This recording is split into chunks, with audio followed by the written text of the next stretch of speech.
Mr. Mean beat the odds on the wall of death? Will Dar the Star outshine Sweet Stephanie in a hair-pulling punch-out? Plus, oh no, not the devastating alligator pit!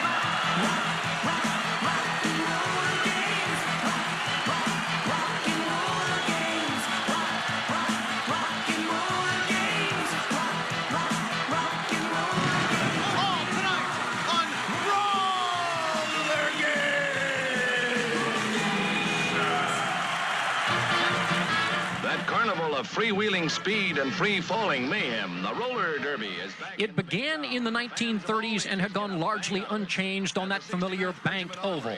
But just as track and field athletes try always to run faster and jump higher, so it is that skaters demanded a stiffer test. Well, now they'll get it as the old roller derby advances to roller games with its figure-8 concourse that introduces a near vertical wall and an elevated jump.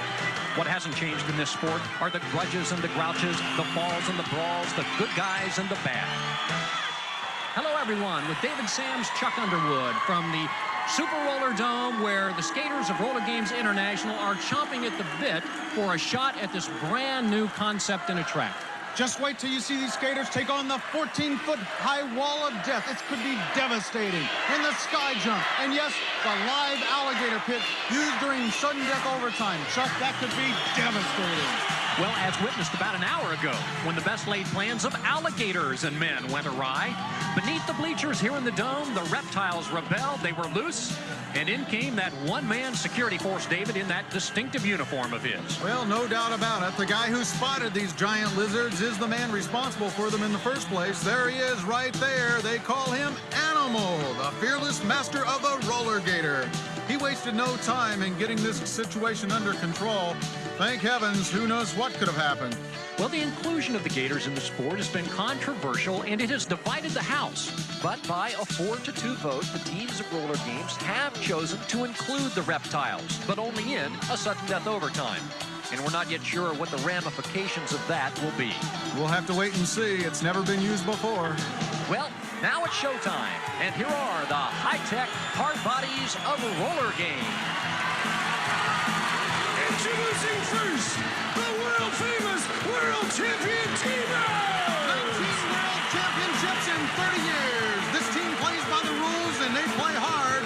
That's their owner right there, Bill Griffiths Jr., the T-Bird. And now, introducing the Violators! Well, this team can taste that World Championship, so they're after the T-Birds, even if they have to play by their own set of rules. That guy right there is the Skull. To the track next, the Rockers! This season, the Rockers are out to prove that they are as good on the track as in the recording studio. And they're managed by their entertainment attorney, the Shark of Century City, DJ. Introducing the Bad Attitudes! Here they are, the bad boys and girls of the league. This group of delinquents is out to topple the T-Bird dynasty for good. Georgia Haas leads them to no good. There she is right there. And now, introducing Hot Flash! Clearly, the upstarts of the league, these Hollywood hopefuls, are out to prove that they are more than just beautiful. One Valdez Lopez owns and manages them, and he is the ultimate party animal. And now, introducing the Maniacs! This group of mercenaries has a score to settle on their own, and they look to astrology for their game plan. Guru Drew is their mystical manager. Boy, Chuck, what a wacko. Well, I think we'll learn throughout the season that he does not have exclusive rights to Wacko. Well, there they are, the teams of Roller Games International. Again, the Rolls-Royce of the sport for so many years has been the T-Birds, and 5 teams will be shooting at them, David, and of the 5, maybe 2 play by the rules. Well, 2 that definitely do not play by the rules are the Violators and Bad Attitude, and tonight we'll see Bad Attitude take on the T-Birds in the first game.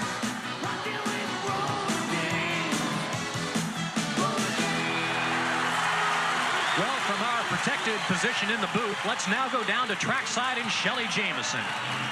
Now, the presence of live, hungry alligators has some of the rock fans a little bit nervous tonight. I talked to Lita Ford and Deborah Harry earlier, and they were a little bit on edge. I mean, what, with snapping gators just a few feet away? Actually, members of the band Warren didn't exactly think it would be heaven either. But I reassured him they're going to bite the bullet. We'll have great music and excellent skating. The Commissioner's Cup of this championship series is the apple of everyone's eye, and what you'll see tonight will be 2 semifinal games followed by the championship contest between the 2 semifinal winners. 6 teams began this tournament, but now 2 have been eliminated, Hot Flash and the Maniacs. And referee Don Lastra begins this first semifinal between the red, white, and blue T-Birds and the black-jerseyed Bad Attitude.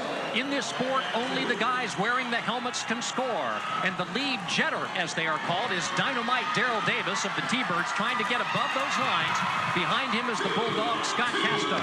Over the jet jump they come, and they both got 2 on the wall and 2 points on the jump.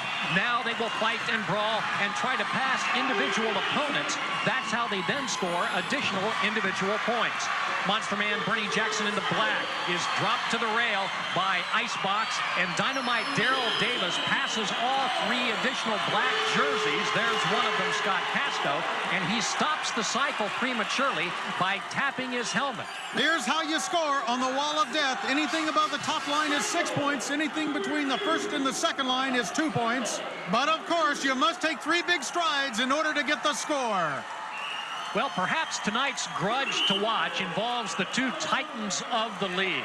No doubt about it, it's going to be the Monster Man, who may try to use a few scare tactics of his own, and the Icebox, who has vowed to use his new deep freeze play.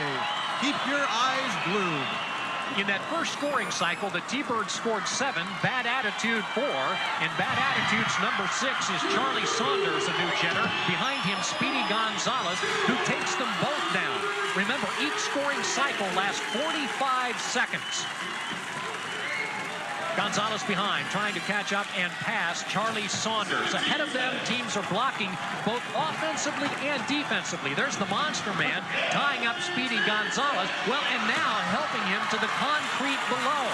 That will clear it up for Charlie Saunders to score points with under 5 seconds left in the cycle. And the whistle stops it, and Saunders scored well for Bad Attitude.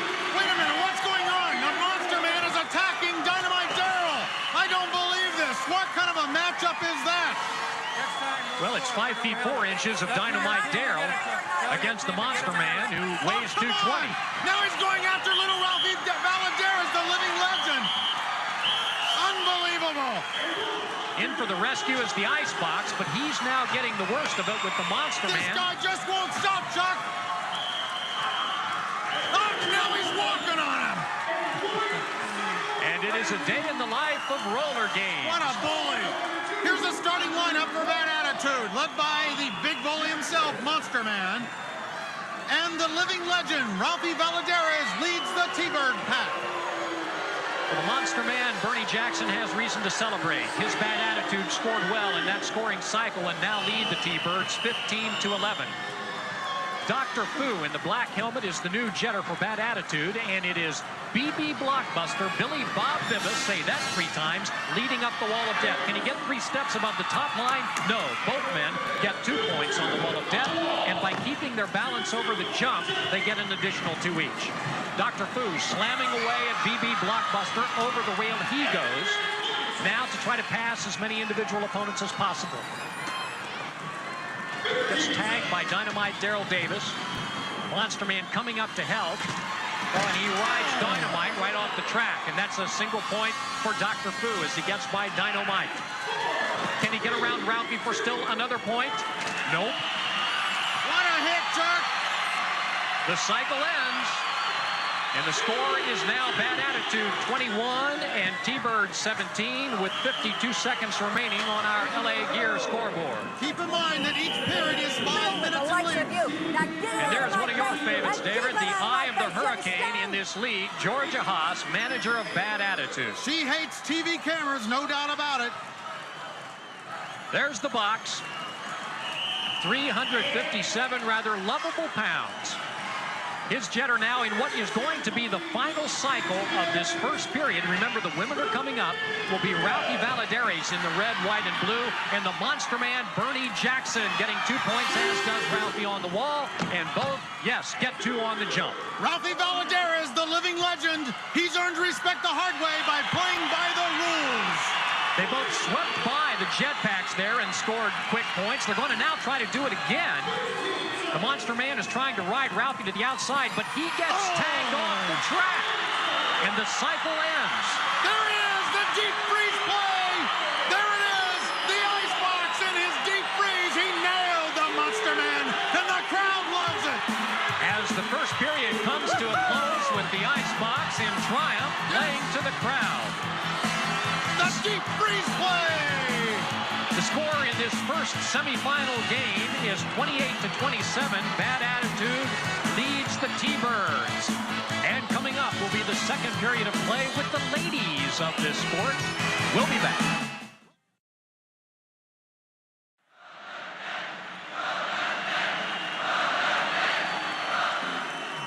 Well, here is another look at how we ended the first period with the icebox atop the Monster Man. No doubt about it. There you have it. The deep freeze play. The icebox is the proverbial immovable object on defense for that T-Bird team.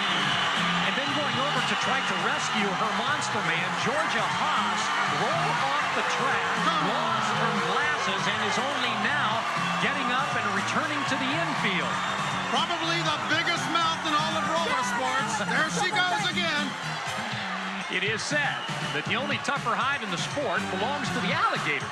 She hates TV cameramen, especially this one. She belted him twice last season. She hates TV coverage altogether ever since that 66 series when her team was eliminated because of that instant replay. Well, our guy stands about 6'1", 220, and Haas considers that an even match. She will now watch her women as Bad Attitude begins this period with a 1-point lead on the T-Birds. Now the fun begins. The lead jetter is Gina Gogo Gonzalez of the T-Birds, and behind her is the Brat, Lyle Morse. 6 points for Gonzalez on the wall, only 2 for the Brat, and they both get 2 on the jet jump. Now the jousting, and off goes the Brat, and that will open the door, or should have, for Gonzalez to score individual points. But the rear blocker, who is so important in this game, that's Patsy Delgado, number 1, is preventing Gina from scoring any points. So Gonzalez will try again, and remember, she's working against that clock. 3 seconds, 2 seconds left, and electric Randy Whitman comes up, clears out Delgado, and that enables Gogo to score an additional single point. Looks like we have a cat fight out there, Chuck. Well, lest you thought that this sort of violence was the property only of the men of roller games, take a look. There goes Skinny Minnie after Patsy Delgado of Bad Attitude. Oh, boy, Chuck, did she ever build her a good one. Well, before this fury began, the T-Birds took a lead of 36-32, and there is their lineup. Look at the name at the bottom, Christine Van Galder. Therein lies a story. In a moment, we'll tell you about she and twin sister, Jennifer Van Galder. New jetters for both teams. It will be the corker, Debbie McCorkle of the T-Birds, wearing the helmet, and Margaret Hot Rod Christopher of Bad Attitude, but not before we conclude this. Get over there. You, Haas. You just stay with your team. No doubt about it, Chuck. She hates the T-Birds. Ever since they would not give her a starting position in 1960. A double whip for Debbie McCorkle, who on a bad ankle cannot make the wall of death. Meanwhile, 6 points for that woman, Hot Rod Christopher, who loses her jetter's helmet. Behind her is Debbie McCorkle, whose right ankle should be in a cast, but she said no, she wanted to skate. Now you see Hot Rod trying to get past rear blocker Skinny Minnie, Gwen Miller. Up comes Patsy Delgado to help, and she does. And now Hot Rod will coattail behind Delgado. Only a few seconds left in the cycle. Delgado clears them out. Hot Rod scores her individual points, and the cycle concludes, and it was a good one for Bad Attitude, as you see some of the faces in the crowd here in the Dome. Here is the starting lineup for the Bad Attitude women. Keep an eye tonight on Patsy Delgado, the Latin Spitfire, who has helped Bad Attitude now to a 44-38 lead. Here they are, the T-Bird twins, Jennifer and Christine Van Galder. You'll be hearing a lot about them. Both are equally skilled as power guards and jetters. And you know, Chuck, the interesting thing is when one gets belted, the other feels the pain. New jetters for both teams. It will be Skinny Minnie, Gwen Miller getting a double whip from teammates. Heading up to the wall of death behind her, the Latin Spitfire. Patsy Delgado, 6 points for Skinny Minnie on the wall, only 2 for Delgado. They both get 2 on the jump. Keep in mind that each scoring cycle is 45 seconds in length. Normally, you get about 4 or 5 cycles in each 5-minute period. Debbie McCorkle was trying to rear block Delgado, but she's ridden off the track. Delgado now behind Marnie Smith and now passing her, scoring points as she passes each of the red, white, and blue individuals. The final target will be Electric Randy Whitman, number 4. Can Delgado get around her? No, with time running out in the cycle. The winner of this game will go on to the big championship game later tonight. The count on our LA Gear scoreboard, 50-47. Bad Attitude leads the T-Birds with time left for only 1 more cycle, but always time for this. Here we go again. That's Electric Randy right there. And that long, gorgeous hair usually becomes a detriment when you're in a scuffle. Being helped up by one of the T-Bird twins and Skinny Minnie. We're going to show you how mean we are, Buster. Meanwhile, on the infield, Bill Griffiths Jr. of the T-Birds on your left. Boy, did she ever give him a good right belt. All right, Griffiths. Get it, there you go. Griffiths really going to get it. I have heard Get it. on your own side of the track. You better keep an eye on that fighting, or else you're going to be... Get over there. We'll have a $1,000 fine. Bill Jr. asking for help. Clearly he needs it. No doubt about it. Final cycle, a double whip for Electric Randy Whitman, heading to the wall of death with an 80-degree pitch to it. She makes it look so easy. But then both she and the Latin Spitfire go down on the jump, so no points because they fell. Tough break. Now for the jousting. Individual points important, and Delgado leads the track. That clears it for this woman, Electric Randy. Can she pass black jerseys and score individual points? Skinny Minnie clearing a path with a high hit, and those are points for Electric Randy. Time running out in the cycle, but enough time to add a little mustard to the sandwich by decking the Latin Spitfire. And coming back as we look at the final scoreboard tally, the T-Birds have come from behind to defeat Bad Attitude in this championship series semifinal. 53-52, the T-Birds advance. The T-Birds are going to the championship. Uh-oh! There's Georgia Haas once again. I think she's a little upset over this defeat. Gracious loser? No. Come on, Georgia! Add some respect to this worldwide audience of millions. Eyeglasses flying again. Hair pulling. Don Lastras separates them for a moment, but back they come. No doubt about it. Georgia Haas is responsible for this feud out there. Oh, boy! Did Skinny Minnie ever give her a good one? So Georgia Haas is losing her personal battles. Her team has lost in its semifinal battle against the T-Birds. They move on to the championship game. Let's go to the infield and Shelley. It was a rough game, but congratulations, you advanced into the championship round. It was a big win. We tried very hard. The team stuck together like we always should. We gave it all we could. You really fought. It looked nasty out there. It was nasty. That's just one grapevine that we'll have to climb. We're still working towards the championship. And we're going to get it. We're going to get it. We're going all the way. That's right. We're coming from behind, but we're going to go all the way to the top. That's right. Good luck. Men and women of the Thunderbirds really worked hard, and they deserve that win. Back to you, Chuck and David. Well, Shelley, they also deserve a deep breath, and they'll get it now as they watch the other semifinal and wait for the winner. Again, the T-Birds have taken Bad Attitude 53-52.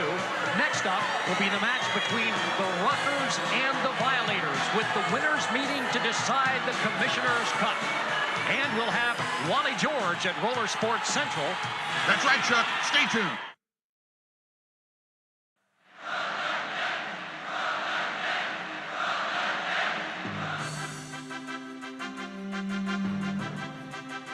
Wally George here at Roller Sports Central. Well, you just saw Bad Attitude lose to the T-Birds. Let's go live now to the Super Roller Dome and Georgia Haas. Well, George, it looks like the T-Birds gave you an attitude adjustment that you won't soon forget. How are you dealing with this humiliating defeat in front of a worldwide audience of millions? Looks like you've been out-coached, Georgia. First of all, what's your name? The name is Ms. Georgia Haas to Ms., you. Ms., Out-coached, I am never out-coached. The T-Birds won that game strictly because they cheated as usual. They're always cheated. But I'm not worried because there's plenty of time left in this series, and I have one big surprise for that Rob Valadares and those stupid T-Bird twins. And my alligators will be in the enough of your infield. alligators, all that stupid stuff. You're out of here. Now let's go back to the Super Roller Dome.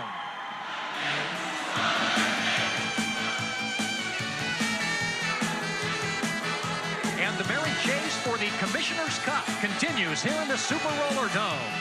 The championship series began with all 6 teams of roller games, but now 3 have been eliminated. Earlier tonight, the T-Birds won their semifinal and will now watch the other semi between the Rockers and the Violators. And speaking of the Rockers, through the tunnel, here they come. Rock and roll is not dead. It's alive and well on the Roller Games Super Concourse. And there is the Rockers entertainment attorney, DJ Torigno. From Century City she came, a walking injunction against any opponent of the Rockers. The Rockers, as you can see, are very fashion-forward. Say they don't need a manager. They're more concerned with making it as rock and roll stars, especially the woman with the long blonde hair. Oh, she's a beauty, Chuck. Dar the Star. Not only lead skater, but also lead singer. Here's Shelly Jamieson. Now, I just checked on the alligators, and their muscle-bound handler, Animal, has everything under control. Now, the only way we'll see these massive reptiles is in the event of a sudden death playoff. If that happens, Animal will bring them out. The rest is up to fate and strength. Well, the Rockers' target tonight will be one of the more diabolical teams in roller games, the Violators. No doubt about it, Chuck. This is definitely the meanest team in all the league. Led by their manager, Skull. Formerly a bodyguard to Ms. Georgia Haas, the Skull is now general manager of the Violators. It is a team that writes its own rules, David, but they back it up with really some of the better skating in the league. No doubt about it. Skull has patterned this team after his favorite footballers, the Oakland Raiders, who seem to win games by pure intimidation. Well, the Violators, unlike most teams that take a good, brisk warm-up lap to stretch the muscles, prefer the ceremonial chant, as well as some mugging with the crowd, few of whom support them. There are 2 players to look out for on this team. One of them is Mr. Mean himself. There he is right there. This guy is a 19-year veteran. With each passing season, he gets more sadistic and brutal. The 1970 Rookie of the Year. And, of course, when the women skate, it's this woman to keep your eyes on, that sweet Stephanie. Said to sprinkle gunpowder on her cereal, and the lightning bolt is so reflective of the way she skates, and it will be the women skating this first period. In the red helmet for the Rockers, it will be Deadly Debbie Van Dorn, and in the black helmet, the Flea, 4 feet 11-inch Paula Wilson, trailing Van Dorn, who goes down and so loses points, while the Flea gets 2 on the wall. Both women get 2 on the jet jump. Now to pass those individual opponents and pick up the individual points. The Flea trying to get around Lady D, Donna Young, and doing so and scoring a point. Remember, they have 2 opponents, these jetters, not only the other team, but also that 45-second clock. Debbie Van Dorn with the whip from Dar the Star, passes all black jerseys, and so stops the cycle. But because she fell at the wall of death, the Violators lead the Rockers on the LA Gear scoreboard 6-5 as the Flea on your right jaws with Deadly Debbie. And now let's take a look at the Rockers lineup, led by Dar the Star, the former T-Bird. Balanced skating on this team. Queenie Cromie, Deadly Debbie Van Dorn, very good jetters. It is a team that can strike from several different points. And it's this woman right here that is responsible for getting Dar the Star away from the T-Birds.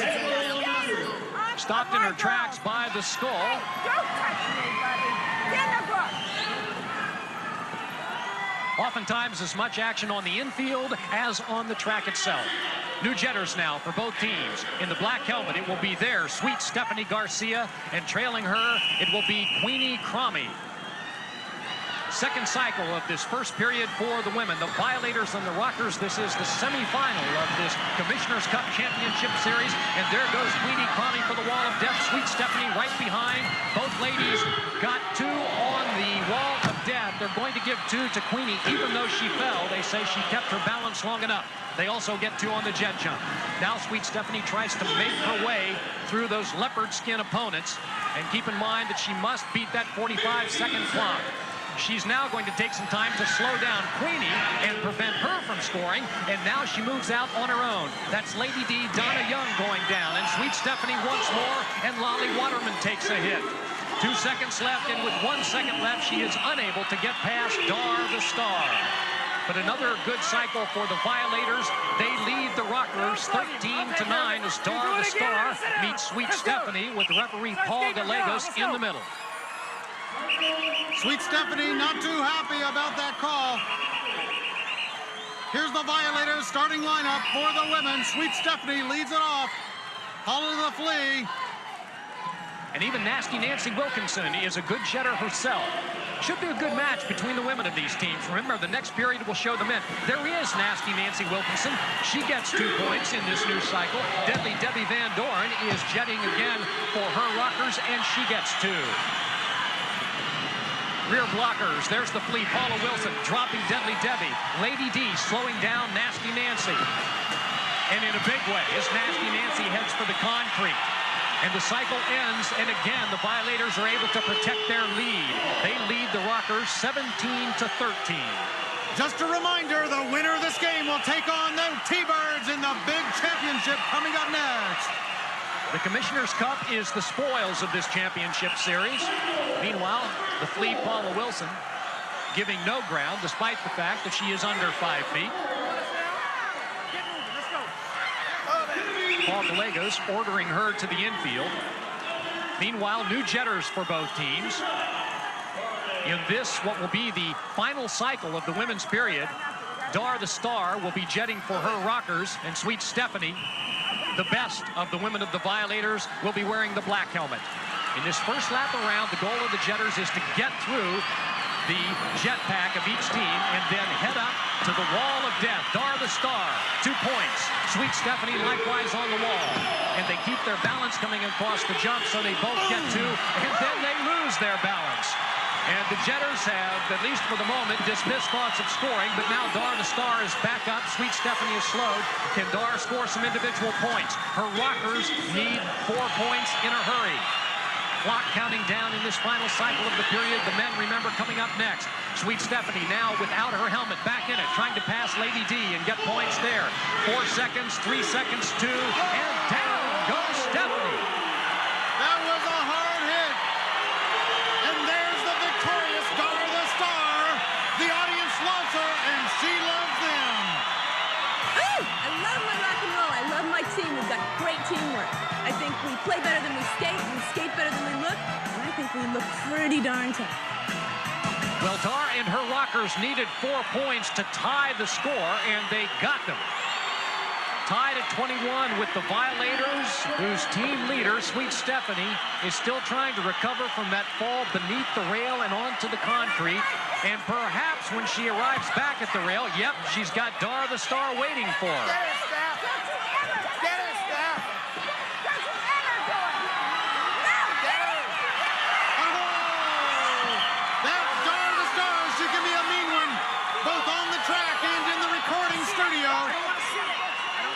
Sweet Stephanie, meanwhile, is having just a rotten day. Thank you.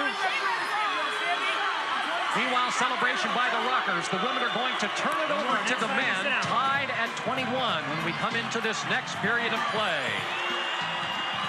Well, she recovers quickly, doesn't she? Another look at Sweet Stephanie taking a powder. Are we all saying ouch together? The Rockers and Violators are tied at 21 in this championship series.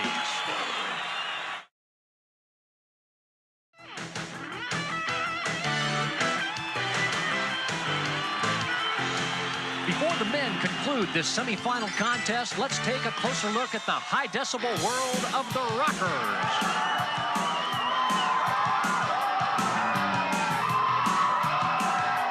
Rock and roll will never die. None of the Rockers have anything to say about it. These rockin' rebels play hard and loose, and to them, life in the fast lane is not fast enough. The street is their beat, the stage is their rage, and they are shooting straight to the top of the roller game charts. Bound for fame, bound for glory, and that is only part of their story.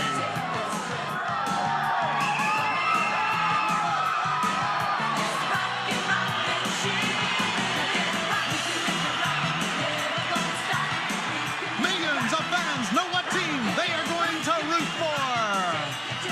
I love the Rockers. They're exciting. They're the best. It's an art form. I like the uniforms. They sing the truth. I'll always be with them. These rockers like their music three ways: loud, louder, and loudest. And they practice what they screech.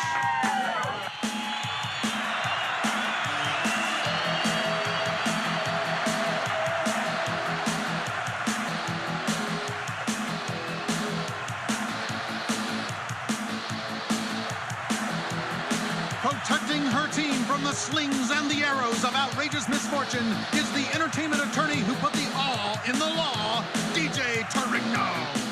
Let me just say this. These people are not just professional roller skaters. These people are rock and roll musicians. These people are artists. The Rockers, the team that turns it up all the way.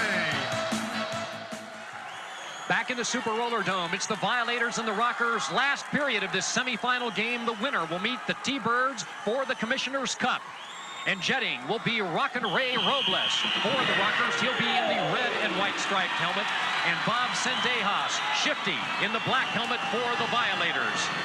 Both getting whips from teammates and heading up to the wall of death. Two good skaters. Let's see how they do. That Shifty Sendejas. He did not get 3 steps above the top line. Only 2 points for him. The full 6 for Rockin' Ray Robles. I don't know, Chuck. It looks as though the ref called it the other way. You're right. The referee has reversed the call, giving Robles only 2 and Shifty 6. That's why they need instant replay in this game. There's Robles getting help from the California kid who sends the killer Greg Robertson over the rail and now is claiming more victims, and with 3 seconds left trying to whip his jetter past Mr. Mean Harold Jackson, but he doesn't do it. Here's a look at the Rockers starting lineup. We have Mike Flanagan, who's known as the California Kid, Rockin' Ray Robles, and Brian Jacobson, the potential Rookie of the Year candidate. And Chuck, he is definitely a favorite amongst the women. But the skater there was Rockin' Ray Robles. Still upset that the referee, I think, inaccurately reversed that wall of death point. Who was that? Which gives the Violators a lead of 29-28. There's our first dispute involving a referee's call. Well, I definitely think that the Rockers got ripped off, but I'll tell you, it's no surprise to me. Every time these Violators are out there on that floor, something weird happens. In the black, it is Tony Trujillo, the enforcer, the only one trying the jetway, as Ollie Masterson, the wild man for the Rockers, gets tied up on the main course. That'll happen every now and then. Trujillo is taking no prisoners as he scores big points this time. And there's Robles still upset with a block that is called the Screamer. Oh my goodness. The enforcer is down. Robles is hot. Mr. Mean comes in to rescue the enforcer. Out comes the Skull onto the track, and whistles are sounding everywhere. Let's take another look at that Screamer play. As you can see, it can be devastating. 37-28 as the Violators jump from what was just a 1-point lead to an enormous 9-pointer now. Let's now take a look at the Violators starting lineup. Of course, right there, number 1, Mr. Mean. He's a supremely talented skater and can rack up points like a demon. And tonight, he's on another one of his mean streaks, no doubt about it. He'll now be the jetter for the Violators as you see some of the routine faces in the crowd here at the Super Roller Dome. A bad whip, and down goes Mr. Mean. He'll try to catch up because Rockin' Ray Robles also went down. No points. They were too low on the wall of death. They will do little more than limp over the jet jump and get 2 points each. Rockers need 9 points.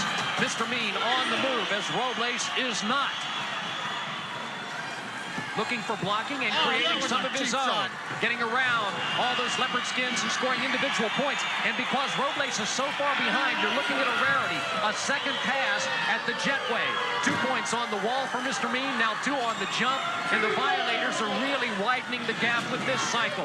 10 seconds left in the cycle. 45-second long, remember. And Mr. Mean is pounding away on the Ruckers, who at the moment are badly outmatched, and the cycle ends. And the Violators up the count now to 47-30 and look to be in control of reaching the upcoming championship game with the T-Birds. But of course, this game could be close, because once you go throwing that wall of death, you can get 6. And once you hit that sky jump, you can get 6. And they could tie it up. And you know what that means, Chuck? That means that we could go to sudden death overtime. And guess what happens? That's when they bring on the Gators. Well, and on that point of contention, David spoke earlier with the guardian of the Gators. Animal, you're responsible for the alligators. Why all the commotion? Well, frankly, I don't understand what all this controversy is all about. Everybody's trying to make this creature into man-eating, vicious beasts, which they're not. Should the alligators go, or should they stay? Of course they should stay. You know, they belong to the sport. They belong in there, and they got just as much to do with the sport as the players and everything else. They're part of the show. Of course they should stay. Well, with only one cycle to go, the LA Gear scoreboard paints a rather woeful picture for the Rockers, who trail the Violators by 17, and they have 45 seconds left to try to make it up. In the black helmet, it's the enforcer, Tony Trujillo, going down quickly in just the warm-up lap, if you will. There's Rockin' Ray Robles heading for the wall of death. He only got one step above that top line, so he gets 2 points, but he gets 6 on the jump for distance. He's made up 8 of those 17 points. The enforcer, meanwhile, trying to get back into it for the Violators. Don't give up in this Rocker team. They've demonstrated many times before that they're the ideal come-from-behind team, and they can strike back. There's the California Kid clearing the path for his jetter, Ray Robles, taking 1, and now 2 players down. Individual points for Robles as he passes those black jerseys, but he can't get around Mr. Mean as the cycle ends and the game ends. What's this? Come on! Here's Mr. Mean once again. That sadistic barbarian. Those are metal studs that he is trying to carve into the forehead of Robles, who now makes a comeback. Get him, Rockin' Ray! Mr. Mean deserves every bit of that. Oh, now he's going to give him a good spanking. He's undressed Mr. Mean, removing Mr. Mean's belt, and is now using it on him. And if Mr. Mean survives this, he and his Violators are going to come right back in a few minutes and face the T-Birds for the Commissioner's Cup. I think that they should give the Rockers some bonus points for that one. It'll be the Violators taking on the T-Birds in the big championship game coming up next. We are in the Super Roller Dome. The semifinals are complete, and the survivors, although Mr. Mean might argue the point, are his Violators and the T-Birds. The Rockers were cheated! But the Rockers head to the locker room. The Violators stay on the track for the championship game, in which they will meet the T-Birds. And that finale will match up Mr. Mean and the Icebox. And for the ladies, Sweet Stephanie and Electric Randy.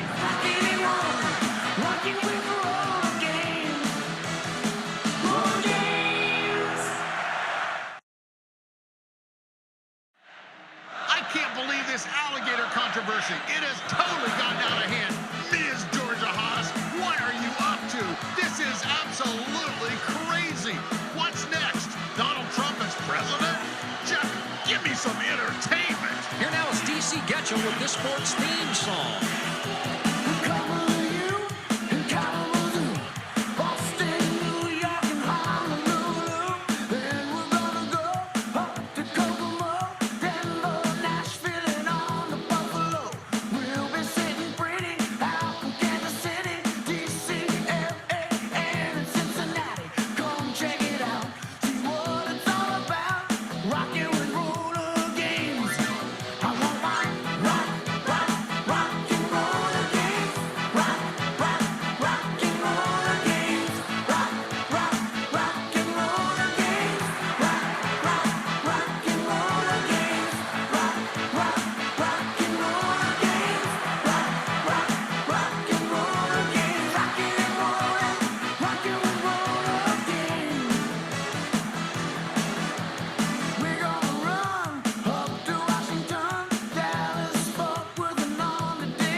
Championship between the T-Birds and Violators.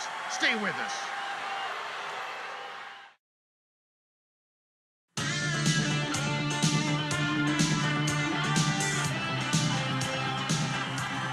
The hour has arrived. The T-Birds and the Violators will now meet for the championship of the Commissioner's Cup Series before a full house here in the Super Roller Dome that includes the fan club of the Violators.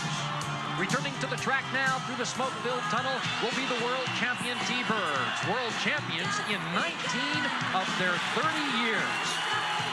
And as they file onto the figure 8 concourse, let's take a closer look at this very special team.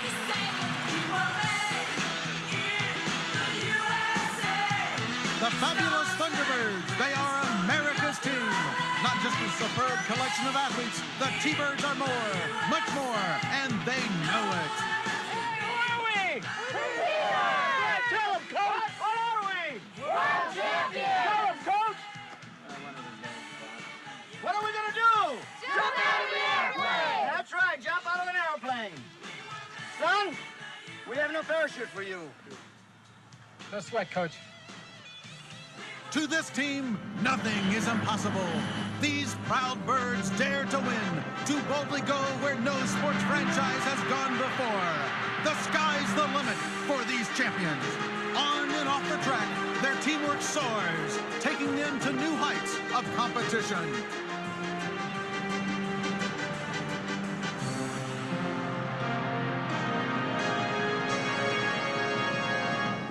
The T-Birds, #1 for good reason. Hey, all you guys. What's taking so long?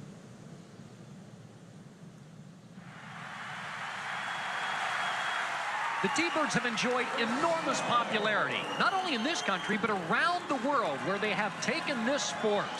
They are beloved in any corner of the globe. And here now is the team that would have their heads, the unruly, defiant Violators. Excellent skaters, write their own rules, and they are led by the Skull. And let's take a look at their savage world. The Violators are hell on wheels, part savage biker, part caveman, all fierce competitor.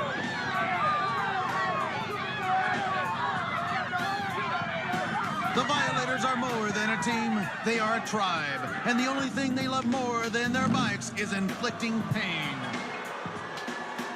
There are some things that Violators won't do, only nobody has found out what it is. They romp and they stomp. They savage and they ravage. They'll do anything to win. Their keeper is Skull, the cranium commander. He only answers to one god, Gamba, the all-powerful. Remember, we're the Violators. We're the ones that give Freddy nightmares. Ah! Well, the crowd says thumbs down to the Skull and to his Violators, but they are excellent skaters, among the better teams in the league. The Skull, of course, the biggest menace in the league, along with his #1 player, Mr. Mean. And Mr. Mean will be jetting for his team in this first period. Remember, the men skate the first and the fourth periods, the women the second and third. Only the jetters, the guys in the helmets, can score points. Each period is 5 minutes in length, and there are usually 4 or 5 scoring cycles in each period.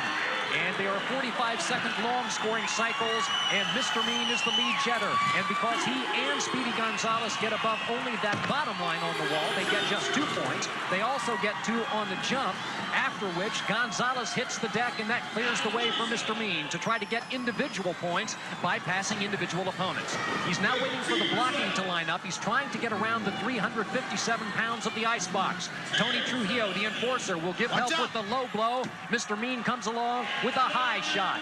And he passes Dynamite Daryl Davis and gets a point, and another T-Bird. Can, with 2 seconds left, he get around Ralphie Valadares? No. The cycle ends with a stranglehold on little Ralphie, who lists his age only as something. Let's take a look at the T-Bird lineup. Of course, #8, Ralphie Valadares, the living legend. Chuck, this year, he should be inducted, the first inductee into the Roller Sports Hall of Fame. Well, back to the Boys Will Be Boys department. Mr. Mean, Icebox, Ralphie Valadares, Shifty Bob Sendejas. Pick your man. They're all involved. And this crowd doesn't think much of Mr. Mean, especially when he goes after the Icebox. Oh, what was that? Now he's taking on referee Don Lastra, the Mr. Clean of the sport. Although I'll tell you, I don't see too much clean sport out there tonight. Well, Mr. Mean is a bit of an unbroken stallion. Let me make a wish. Good one, Bill. That's Bill Griffiths taking on the Skull.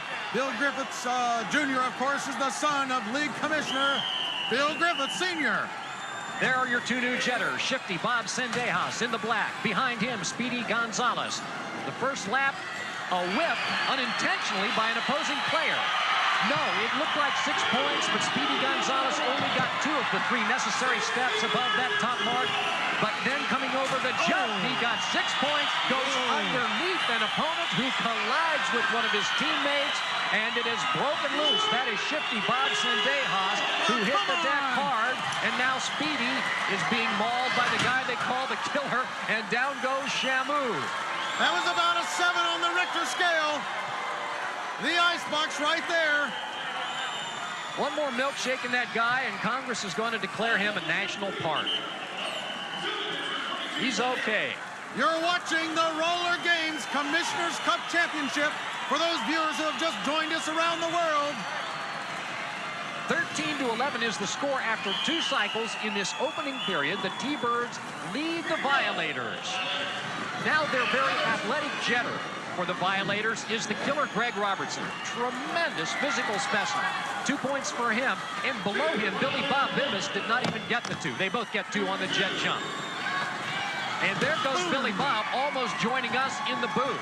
That really clears the path for the Killer. Billy Bob is not even yet back on the track, just trying to get there. There's the Killer passing opponents and kicking Billy Bob right off the track again. A whip from the enforcer, Tony Trujillo.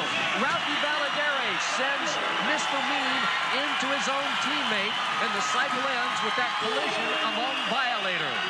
That's the Killer down. You're watching the 2 rivals of the league, the T-Birds and the Violators, and right there is Mr. Mean taking on Ralphie Valadares in the icebox. Mr. Mean is a 19-year veteran. He knows how far he can push these officials. He has been through the loop. I'd like to see the icebox give Mr. Mean the deep freeze play. That would really give him a cold spell and end his mean streak once and for all. There he is, 357 pounds, the icebox. At one time, Chuck, he actually won a hamburger eating contest. How many burgers did he eat at one time? 27? The box in one sitting rifled down 24 Big Macs. Oh, so I was off by 2 or 3. Made the local newspapers for it. You're now watching the Bill Hook Reed pass the pile and scoring points, and lots of them, because the jetter for the T-Birds got tied up and never even made the jetway. It becomes a staggering good cycle, not for Ralphie Valadares and his team, but for the Violators, the result of which is that 12-point spread in favor of the Violators, and that ends the period. And next up will be the ladies of the T-Birds and Violators. This is the end of the first period of the championship game.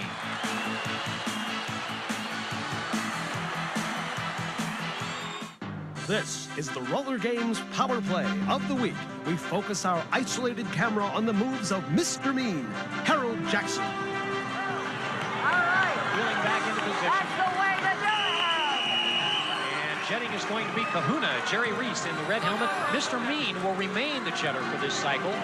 It gets a triple whip. A strong whip. That means speed. Now this.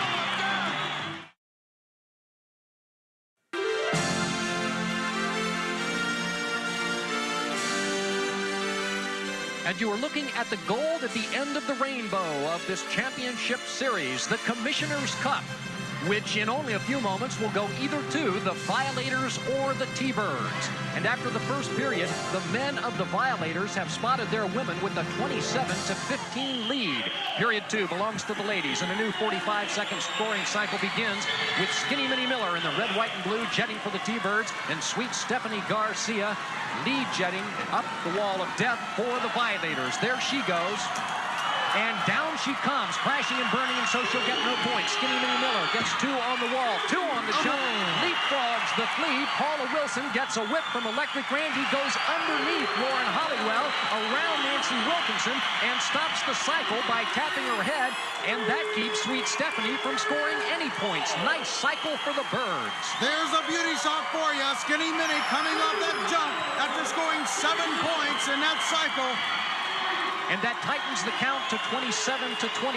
Violators still lead, and Sweet Stephanie is still mad. Come on. Skinny Minnie cartwheels over the rail and is going to stay down for a second, thank you. What kind of reward is that for a great cycle? Now Don Lastra has to read the act to Stephanie, who reads it back in return. Give her a penalty. Throw her into the penalty pod. That lightning bolt is the logo of the Violators, and Sweet Stephanie allows only her face to wear it. The Skull also gets a lecture. He's disgusted. Referee Don Lastra has his hands full tonight because this Violator team, led by Sweet Stephanie, is at their meanest. 27-22 Violators, and the Violators' new jetter is going to be the flea Paula Wilson, all 4 feet 11 of her. And the corker, Debbie McCorkle, in the red, white, and blue and the red helmet, will be jetting. Remember, McCorkle has a bad, actually broken right ankle. How will she handle the wall of death? Nice whip there by the T-Bird twins. She gets 2 points on the wall, as does the flea, but then goes down, perhaps because of that right ankle, coming across the jump, and that opens it up for that woman, the flea. She'll try to get around Skinny Minnie, and Skinny Minnie, of course, as the rear blocker, will try to prevent that to keep the flea from scoring points. Remember, there are 2 opponents out there for the Jetters, the other team and that 45-second clock. Skinny Minnie clears out 2 black jerseys. There's the flea decking Christine Van Galder, now going for the other twin, and down goes Jennifer. And the cycle ends, and this one has been a good one for the ladies in black. Now here's the T-Bird starting lineup for the ladies. Now keep an eye on Electric Randy, number 4. Tonight she faces her archenemy, of course, that is Sweet Stephanie. And Chuck, there's nothing too sweet about that woman right there. Well, she's a 2-time national speed skating champion, but who in competition would be crazy enough to try to pass her? Nasty Nancy Wilkinson in the black is the lead jetter for the Violators. Behind her is Gina Go-Go Gonzalez, and they both get 2 on the wall. And now head for the jump, and by keeping their balance, they automatically get 2 more apiece. 38-28 is the count. Violators lead, and they lose their jetter. And now the T-Bird jetter Gonzalez goes down, since she's facing a mean rear blocker in Sweet Stephanie Garcia. Can she get around her before this cycle clock ends? A left hook, so that Sweet Stephanie can rest the right, which is getting a good workout. Gonzalez will not say die. Sweet Stephanie will say bye-bye. And on that, the cycle ends. Skinny Minnie just gave her a ride of her life. A bewildered Sweet Stephanie had no idea that Skinny Minnie was flying in from the heavens. Now she finds out who did it, so she's after blood. And there they go. Skinny Minnie versus Sweet Stephanie. Poor Don. Nobody pays attention to me, says the referee Don Lastra.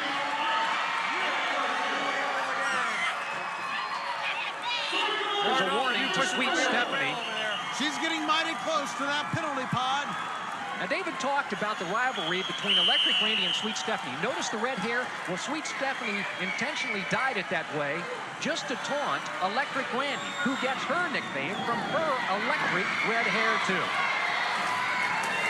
Never a dull moment in roller games. That's the flea, Paula Wilson, getting 2 points on both wall and jump, as does Skinny Minnie, a little 105-pound swizzle stick who, as you can see, holds her own in this brutal sport. She sure does. A whip from the corker, Debbie McCorkle, around Nasty Nancy for another point.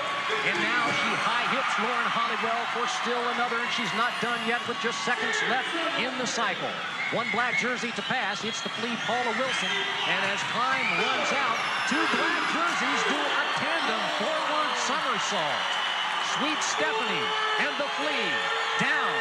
Meanwhile, the ladies in red, white, and blue triumphant. They began their period trailing by 12. Now they brought their team to within 2 as you look at the family feud of the Violators. And as the LA Gear scoreboard shows, the score is now 42-40 at the half. Let's go down now to Shelley. How do you two feel the game is going? At this particular moment, the way I'm feeling is the score is pretty tight. Could go either way at this moment, and we feel pretty good. It looks pretty close. I think the arena's hot. I think the game is hot, and I'm telling you, whoa, I don't know what's going on out here. Listen, the bad attitudes should be skating against the Violators, not these stupid Tweety Birds. What's wrong anyhow? What is this? You know, I thought I had to face a real team. Instead, I get the Thunder Chickens. I got it made. These guys could go over it all night long. We'll just have to wait and see what happens. 2 quarters to go, Chuck and David. And tongues are wagging and fingers are pointing and cheerleaders are cheerleading. And Animal has the alligators waiting just in case we need them. Stay tuned.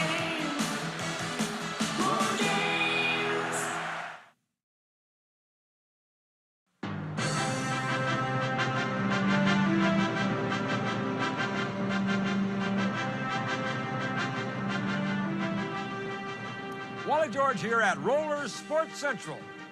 Well, I want to tell you, folks, I'm irate. I'm irate. That's what I am. This whole alligator controversy has divided the league, and I point the finger at Ms. Georgia Haas, Skull, and Guru Drew, the unholy 3. They fouled this great time-honored sport and turned it into a 3-ring circus. Joining us live from the Super Roller Dome are Guru Drew, Georgia Haas, and Skull, the 3 malcontents responsible for this outrage. You all should be ashamed of yourselves.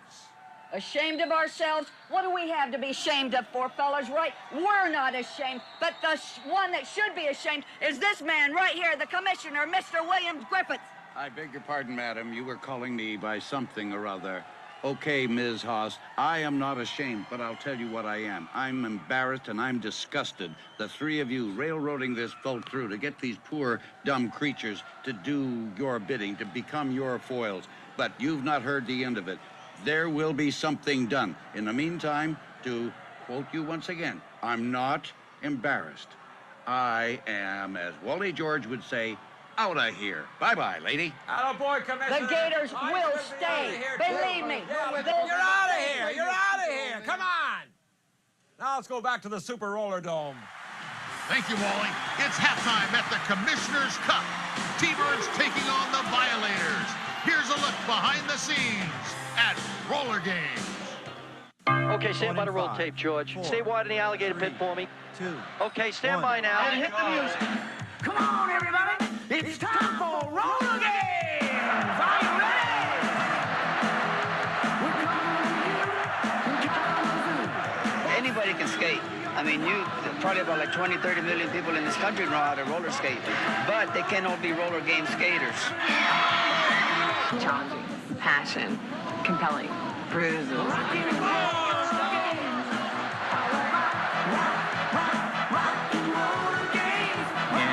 In rock and roll, hard bodies, high tech, a lycra spandex world, and lots of lighting, you basically have a wonderful hook for the television viewer. So we really took roller derby, which was an incredible exhibition sport in the 50s and 60s, and upgraded it to bring it into the 1990s. There are 6 teams in the RGI. There are 5 men, 5 women on each team. Introducing first, the world famous world champion T-Birds! We have the wall of death and the jetway and the jump. It was a whole new training process for us. Randy is working on... There's so much action here. I don't ever think in 34 years I've been involved with any sport, whether that be baseball, basketball, football, wide world of sports, the Olympics, where I covered an event or attempted to cover an event where so many things happen on the course at the same time. You want to see what a violator does to keep in shape? I think a lot of sports are going to look at this and say that, hey, this may be the wave of the future. This may be the way to jazz up an event. It's got a big track like the Indianapolis 500. It's got great rock bands like American Bandstand. It's got big alligators like, who has alligators? Wild Kingdom. There you go. You can't describe it. I mean, you can talk about alligators, and you talk about skating and finesse and walls of death and all of these things. But my God, if you cannot see it, there's just no way. Nobody has that great an imagination.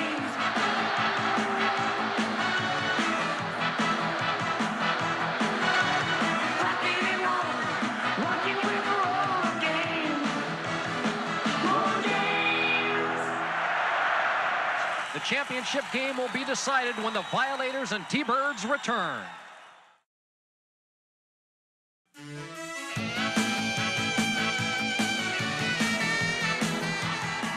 Outside the Super Roller Dome, if needed, is an ambulance.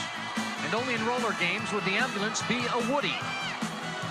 T-Bird women lining up to take on the Violators for this third period of the championship game of this Commissioner's Cup Series. And the whistle snaps the women into play. The Violators lead by 2, 42-40. Jetting in the black helmet will be the Flea, Paula Wilson, and there goes the corker, Debbie McCorkle. Interesting story. Born legally blind, she now has recovered sight in one eye, still sees only shapes and colors in the other, but look at her go. She is ahead of the Flea, Paula Wilson. There's Sweet Stephanie slowing down McCorkle. Both, by the way, got 2 points each on the wall and on the jump. Rear blockers trying to stop the jetters. McCorkle is squeezed between Sweet Stephanie and the Flea. Ahead of McCorkle now is Sweet Stephanie waiting to come back, and she misses on the comeback and drops her own teammate, and the cycle ends. She bulldozed right over her. There's a victorious Debbie McCorkle right there. The crowd loves her.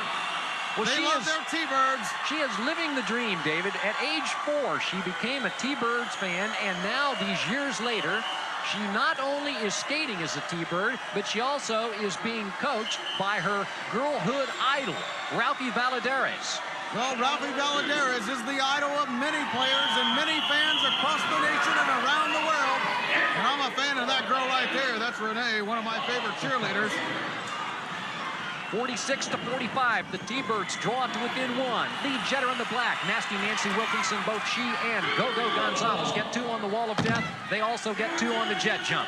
Now into the pack they come. Well, Go-Go goes over one of the higher parts of the rail, dropping about 8 feet. Oh, Meanwhile, that was real clever. Nasty Nancy tried to get around Electric Randy, unable to do so.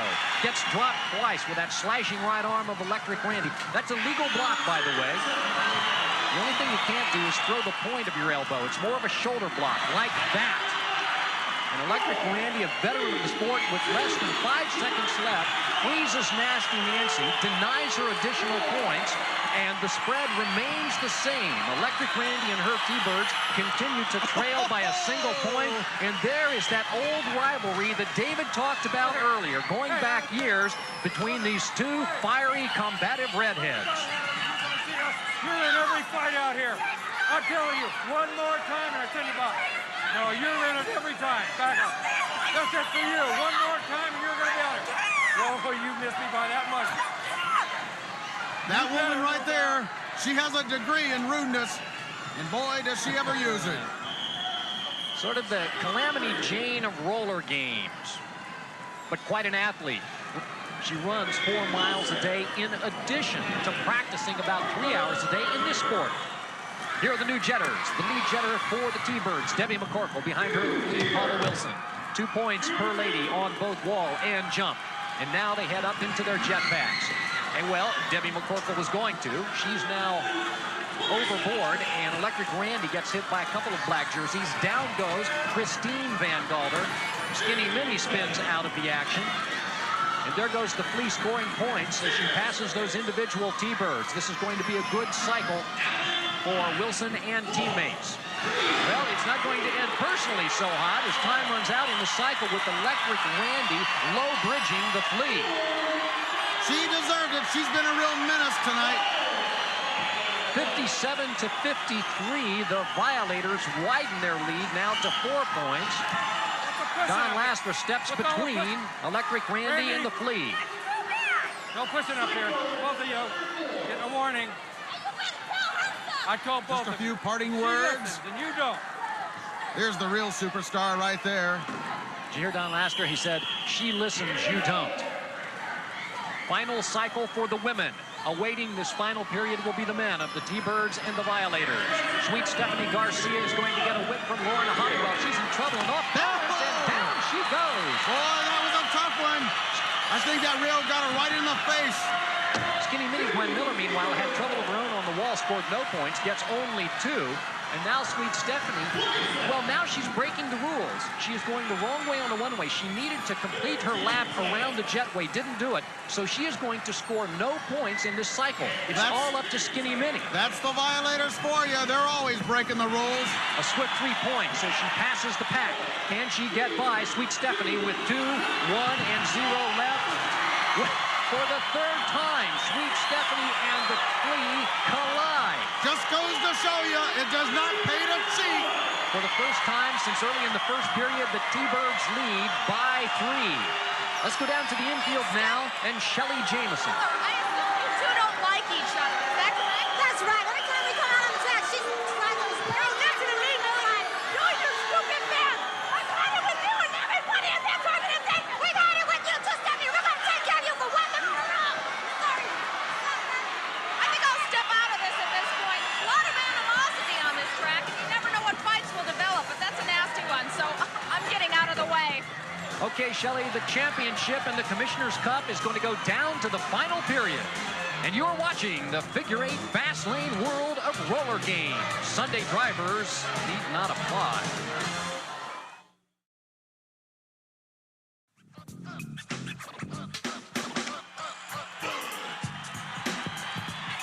And now for the final period of this championship game, the T-Birds, before a sellout house, lead the Violators by only 3. And should this game end in a tie, that means we would go into sudden death overtime, and the Gators would be used to break the tie. So let's go downstairs now and ask Animal, are the Gators ready to face sudden death? The Alligators are ready, yes. They're standing by, and in case of a tie, they will be put out, and they're ready to go for it. You know, they won't favor any particular team or players, and that's what they're here for. That's what they've been trained for, and they're ready, yes. So now it's for keeps, the final period of the championship game. It's up to the men. T-Birds lead by 3, so you can bet that that man, Harold Jackson, Mr. Mean, will be playing it for keeps. That is Bill Hookreed tied up in that opening lap. He's not even going to get to the jetway. Little Ralphie Valadares will. There's the hook in trouble. 2 points and 2 points for Ralphie on the wall and the jump. Now he's trying to pass all those black jerseys and get more individual points. Can he get around Mr. Mean? He's going to try to coattail and get a whip from Stars and Stripes. He gets around Mr. Mean once. Mr. Mean catching up, misses again. Off the rail. Ralphie's not done. Watch the finesse even more from Mr. Mean. This man should be in the Hall of Fame. Keep your eyes on him all season long. 1 second left. And the cycle ends as Mr. Mean goes airborne. Let's take another look at that play as the living legend did Mr. Mean in. A 6-point cycle it was for the T-Birds. And Mr. Mean goes over the rail while Ralphie slides into 3rd safely. Apparently only his pride is injured. Well, he recovers that quickly, as you can see. No points for the Hook, who struggled badly as the Violators jetter. So the T-Birds widen their lead now to 9 points, 66-57. New jetters, Speedy Gonzalez for the Birds, and the enforcer, Tony Trujillo, first man up the wall of death. 2 points for him, and Speedy almost got 6, but still only 2, and they both get 2 on the jump. And there's the enforcer enforcing his own set of laws on the throat of Speedy. Big pileup, and the enforcer gets 3 quick points as he passes by those 3 opponents. Now he'll try for more. Well, but not until after punishing Speedy. And when he gets past him and gets a single point, he stops the cycle. That's why he taps his head. And the icebox comes to his defense. Speedy Gonzalez right there on the floor. Referee Mike Garb steps in. He'd rather be elsewhere. I wouldn't want to mess with the box. It was a good cycle for the Violators. They scored 8, only 4 for the T-Birds, so now the Violators trail by just 5. Oh, he's hurt, Chuck. New jetters as the helmets are exchanged. It'll be Dynamite Daryl Davis in the red helmet, and he is trailing the killer Greg Robertson. Up they go to that 14-foot-high, 80-degree pitched wall of death. 2 points per person, 2 off the jump, but as soon as he lands, Dynamite Darrell heads for row 3. There's the killer, pointing to Mr. Mean and getting a low block, scoring a point as he passes one Stars and Stripes, gets turned around now, off balance. What kind of play is that? Asking for help from the enforcer, saying, straighten me up. What in the world? Well, he didn't ask for all of that. 2 seconds, 1, and the cycle ends. I'll tell you, if they expect to win this game, they can't do it like that. But again, because Dynamite Darrell had a low-scoring cycle, the Violators pull ever closer. Now, late in the final period, with the Commissioner's Cup on the line, the spread is a single solitary point. T-Birds lead it 72-71. Dynamite Darrell will remain the cheddar for his T-Birds, and the enforcer is back in for the Violators. Stations along the line, stay with us, we may run over. 2 points per person on the wall of death, 2 on the jump, and Mr. Mean low bridges Dynamite. Now he's going to try to help out the enforcer on Billy Bob Bibbas, and indeed he passes Bibbas, so that's another point. Can the enforcer get more? Under 10 seconds in the cycle. Nice block by Ralphie. Bye-bye to the enforcer. And that stops the cycle, and with enough time left for just one more cycle, we are at a dead heat. 76 all, thanks to the work of Dynamite Darrell and his mates. Chuck, can you believe it? I mean, coming down to the final seconds, it can't get any closer than this one. Now, you notice there were only 5 seconds left on the clock, but the cycle started, and so it will complete its 45-second run. There is a double whip for the top skater, Mr. Mean. Harold Jackson tries to get 6, cannot. Behind him is Ralphie, who also gets 2. They get 2 on the jump. That means that in the final seconds, it is at this moment a dead heat. Go for it, Ralphie! Ralphie trying to pass. So is Mr. Mean. Neither man could do it. Clock running down. Good defense by the rear blockers. We're seconds away from a dead heat. Come on, get that point. Again, Mr. Mean can't pass, but neither can Ralphie. Crowd roaring. 4 seconds, 3, 2, and nobody's going to pass, and we are going to finish this championship game. Bring out the Gators. We're going into sudden death, Chuck. Tied at 80. Unbelievable! It could be devastating! 80-80! You've never seen a sudden death overtime like you're about to see. Bring on the Gators! Bring on the Gators! Roller Games continues after this.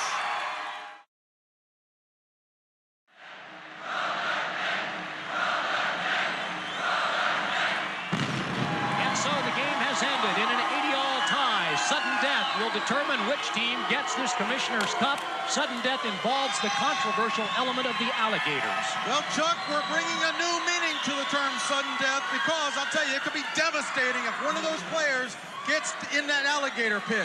The whole league is split on this issue. Half the league wants the pit, half of it doesn't. Basically, the bad guys want it, the good guys do not. And it's been an ongoing controversy. But I'm scared to death to see what happens when one of these team specialty players, the Gator skaters, falls into the pit. It could be absolutely devastating. And right on cue, here come the Gators.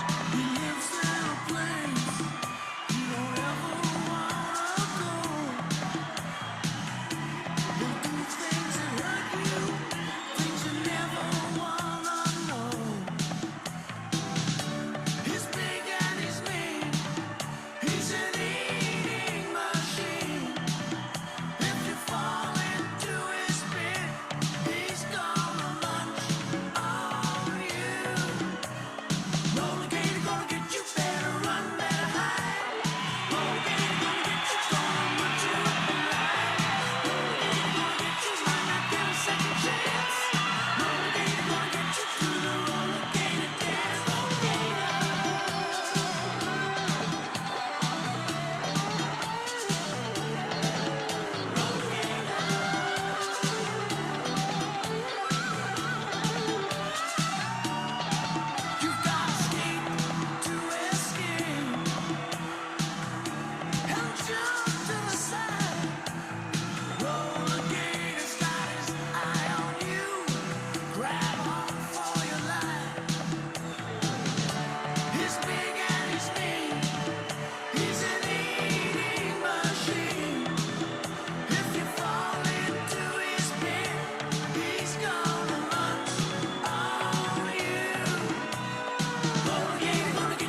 in professional sports. Here they come, the Gator Skaters.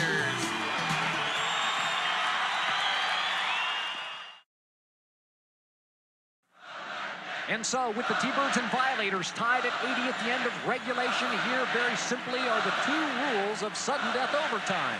Specially designated Gator skaters can win it for their team in one of two ways: by simply winning a 6-lap sprint, or by tossing the other team's Gator skater into the pit. David Sams has gone down to trackside. Chuck, it's unbelievable down here. Look at those Gators. There are 4 of them in the pits. There are 3 7-footers and 1 big 10-footer known as Roller Gator. There he is right there. Look at those teeth. Both teams have been cleared to the outside of the track. They are lining the rail, cheering on their designated Gator skaters, and here we go in sudden death. Each skater wearing the ceremonial sudden death hood. We don't know how they're going to play it, but they're now showing us that rather than win the lap, they're going to try to wrestle each other over that rail and into the pit. On the first lap, neither seems to be getting any leverage, so no, they'll clear out and try a second lap. T-Bird twins looking on. And again, as they approach the pit, the wrestling begins. Down goes the T-Bird Gator skater. Now the Violators got him by the shirt. He's got him up to the rail. He's pulling him up. Oh, the T-Bird went in. Fight that Gator. Get away from him. It could be devastating. Get that man out of the pit. I can't believe what we're witnessing here tonight. Chuck, you know, I saw the skull distract that T-Bird skater. I believe that these Violators have cheated. But they have won in sudden death overtime. Come on, get out of there, buddy. A victory lap for the Violator, a roll over the top, apparently uninjured for the T-Bird Gator skater. The Commissioner's Cup goes to the team in black. Here's David. Tough break down there tonight. As far as I'm concerned, alligators and America will see what's going to happen. This whole alligator thing is just ridiculous, David. Who ever heard of a sports competition being decided with an animal? It's ridiculous. I've heard from the ASBCA. I hear Bob Barker's even trying to get in touch with us. The whole thing got snuck through by the likes of a skull and a Haas and those people, and even Lopez got sucked into the thing. This is terrible. Obviously, we'll see these two teams at it again. Back to you, Chuck. All right, David, and given what you told us about Skull distracting the T-Bird Gator skater, we have perhaps just seen a classic definition of skullduggery. But to the victor go the spoils, and in the middle of that chanting group lies the Commissioner's Cup. The Violators have prevailed, taking this championship series, but the slate is now clean. With the cup decided, we begin next week a fresh new series that will bring together once again, and in the ensuing weeks, the 6 teams of roller games. And perhaps to their benefit, the T-Birds will be able to hop quickly back into the saddle. Next week, they will be taking on Bad Attitude. A quick chance for redemption after today's painful defeat.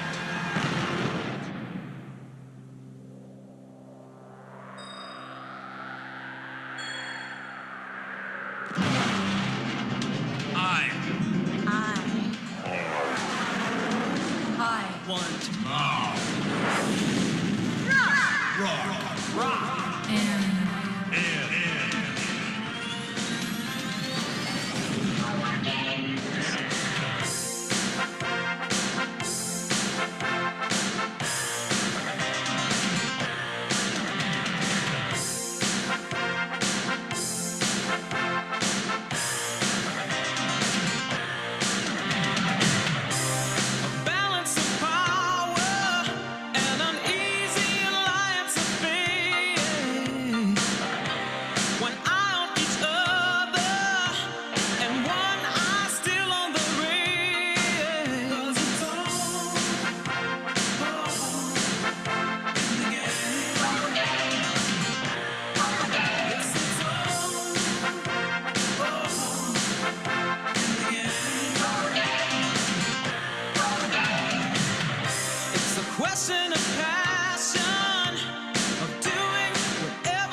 It's roller games!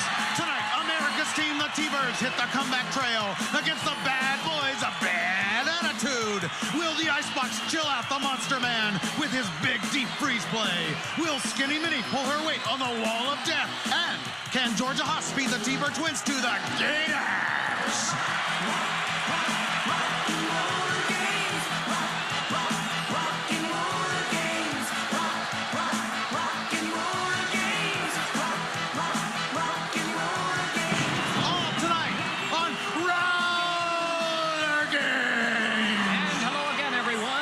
David Sands, this is Chuck Underwood from the Super Roller Dome, which tonight is going to be showcasing a classic matchup of good versus evil, the Los Angeles T-Birds against Bad Attitude. Chuck, you know, the motivating force for any team that has been robbed is, of course, revenge. And after last week, the T-Birds were absolutely robbed in the last seconds of the game by the Violators when their manager, Skaw, came out and just nailed the T-Bird Gator Skater with his bullwhip. They're seen in our isolated camera. And I'll tell you, this week, I think these T-Birds are out for revenge. But, Chuck, look who they have to face. Bad Attitude, the skaters with a perfect record. None of them has ever made midnight curfew. Their manager is the tart and toxic Georgia Haas, and their #1 torpedo is Monster Man Bernie Jackson, the bully of the roller game schoolyard. He definitely is. Last week, he was humiliated by the Icebox when the Icebox used that big, deep freeze play in the last seconds of the big semifinal, and it humiliated the Monster Man in front of a worldwide audience. And this woman right here was humiliated as well. There she is, the skunk, Georgia Haas. Her antics stink so much that her smell brings tears to my eyes, Chuck. Well, after only 7 days, they get a chance to avenge that defeat. Let's go downstairs to Shelley. Tonight's match may get bloody. I was back in the locker room earlier, and Bad Attitude's Monster Man was pounding his head against the wall. I guess that's how this nut gets prepped for the game. Meanwhile, their coach, Georgia Haas, says she has a bombshell to drop that could be devastating to the Thunderbirds. What does this gray-haired grandmotherly she-devil have in mind? We'll find out. But first, let's meet the Thunderbirds! World champions in 19 of their 30 years of existence. Here they are, America's team. The sky's the limit for this team right here, led by the legendary Ralphie Valadares. He has just been nominated to go into the Roller Sports Hall of Fame. And Chuck, he is well deserving of that title. He has been skating in this sport since 1951. Signed a professional contract at age 17 when he came up from Guatemala. He is adored the world over and has taken this team and this sport to shores in every corner of the globe. Now, their game tonight, David, is going to match up the two largest animals in the league, and you're going to be watching them especially closely tonight. Absolutely. They're right here. The Monster Man of Bad Attitude at 220 pounds takes on the Icebox. The big Icebox of the T-Birds. There he is right there. The man known for the deep freeze. As we see it, this was the replay from last week when the Icebox just nailed Monster Man in the final seconds of that big game. Well, now for the rules of the sport. 4 skaters from each team will skate at one time. The only ones who can score are the jetters for each. They are the ones who will be wearing the helmet. And they line up in this first lap behind the jetpack as the blockers ahead of them are called. And the initial jetters will be a pair of pocket-sized peewees. In the red, white, and blue, Dynamite Daryl Davis, only 146 pounds, and that man, 120-pound bulldog, Scott Pasto. They both get above only that bottom line on the wall of death, and each gets 2 points. Over the jump, likewise, 2 points as they keep their balance. Now comes the jockeying for individual points as the bulldog heads for row 3. Dynamite will now try to pass as many black jerseys as he can, but rear blocker Monster Man will try to prevent it. Can he get around him? He goes outside and cuts inside, and yes, there's a single point. And another as Charlie Saunders misses, and Dr. Fu misses. And Dynamite is racking up good points for his T-Birds in this opening 45-second scoring cycle. Charlie Saunders misses with a flying hip block, and the cycle ends with the T-Birds leading 8-4. Nicely done by Dynamite. Oh, now what's going on? The Monster Man moves in. Come on, Bucks, nail him right here. Absolutely use the deep freeze on him early in the game. This guy definitely has an attitude. Whoa, whoa, what was that? He just nailed the Icebox in the back. Monster Where's Man the rule book? will tell you that that is Bad Attitude's way of adjusting attitudes on the opposing team, which tonight is the T-Birds. Led by the Icebox, known for the deep freeze, Billy Bob Bibas, Speedy Gonzalez, Dynamite Darrell, and of course, the living legend, Ralphie Valadares, right there, number 8 on your screen. The whistle begins this second scoring cycle of 45 seconds. New jetter for the T-Birds. Superman, Batman, and Captain America rolled into one. There he is. Stars and Stripes, Matt Bickham. Watch him go. Walking the rail and getting the full 6 points, while Dr. Fu ahead of him gets only 2. That's Stars and Stripes right there, Matt Bickham. Who is now perhaps seeing stars. He is railed by Monster Man Bernie Jackson, so now Dr. Fu can score points by passing the T-Birds. He's going to ride Ralphie to the rail. T-Birds flying everywhere. The cycle ends, and this one was a good one for Dr. Fu. Look at that. The grand old man of the sport is down and shaken. Don't call him an old man. Yeah, you're right. He won't like that. Oh, my goodness gracious. The Monster Man punts the icebox. Throw him in the penalty box. I think he just did. I think referee Don Lastra just ordered Monster Man to the penalty pod right near us. I don't even want to look at this lineup. It's disgusting. Monster Man, Dr. Fu, it's a good team. And yes, standing right by this penalty pod is Monster Man for this cycle. He's a little too close to our broadcast booth for me. It's 14-6 T-Birds. The women will be skating the upcoming second period. There's Dr. Fu ahead of little Ralphie Valadares, who gets a whip from Dynamite up to that 14-foot-high wall of death with its 80-degree pitch. 2 points for both Jeter on the wall and likewise 2 on the jump. And watch little Ralphie go. He uses all the track going inside and out. His players tie up the other black jerseys. He passes them all, gets 3 points, and by tapping his helmet, stops the cycle before Dr. Fu can score any points for the other team. Oh, come on. Pick on somebody your own size. That Monster Man, he is getting on my nerves.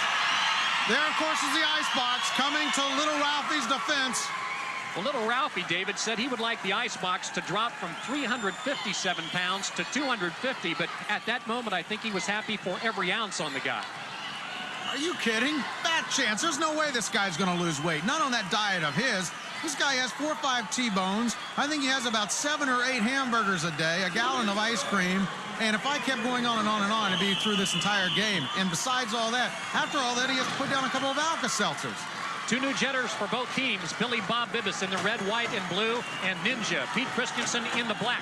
Billy Bob is tied up on the main course. He will not get to the jetway, so it's open to Ninja, who gets 2 on the wall, 2 on the jump.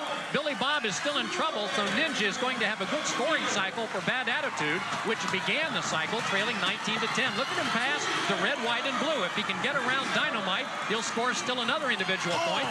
Hell, and Monster Man drop kicks Dynamite over the rail. Ninja stops the cycle and has scored 8 unanswered points for Bad Attitude. It's a 1-point game. Oh, come on, Monster Man. Where's the rule book? Look at that, Chuck. Now he's going after the icebox again. You watch that kicker, Jackson. Walk away from me when I'm talking to you. And he's not done yet, David. Look at him go. Boom! Oh, come on. Dirty pool. This guy definitely has a major problem. After last week, the Icebox just came out last week and did a major number on the Monster Man. He just absolutely nailed him with that deep freeze play, and the Monster Man has gone berserk this week. Meanwhile, Icebox, proud papa of 2 sons, rubbing his head but saying, I'm okay, keep me in, coach, keep me in.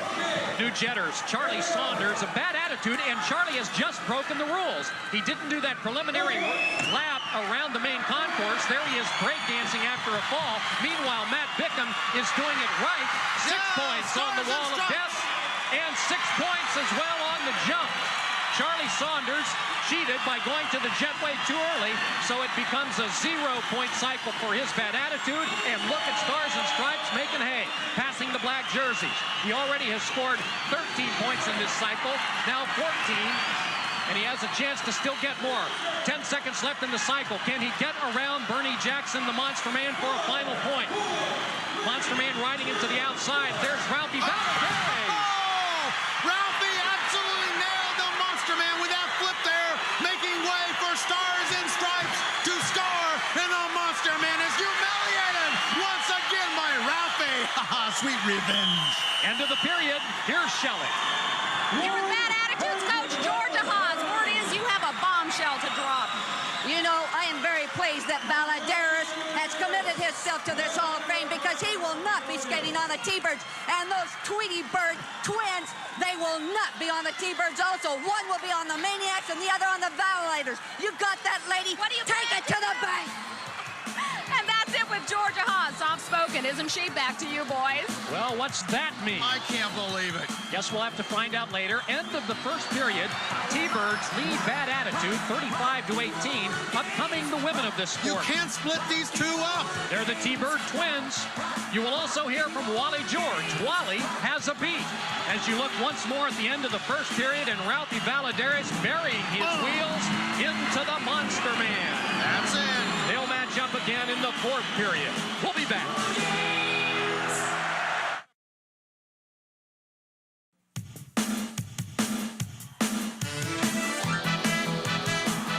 With David Sands, this is Chuck Underwood back in the Super Roller Dome where the T-Birds enjoy a comfortable lead of 35-18 on Bad Attitude. Here is how they score on the wall of death. If you get above that top line, you get 6 points. Above the lower line only, 2 points. Similar point totals on the jet jump. 2 if you simply keep your balance. 6 points if you clear that 12-foot distance line. Ladies up in this second period. And the jetters will be Skinny Minnie Gwen Miller for the T-Birds and Hot Rod Margaret Christopher for Bad Attitude. There is Skinny Minnie, and watch her go. Up to the wall is the lead jetter. 2 points for her and 2 for Christopher. And now over the jump, and they both get 2.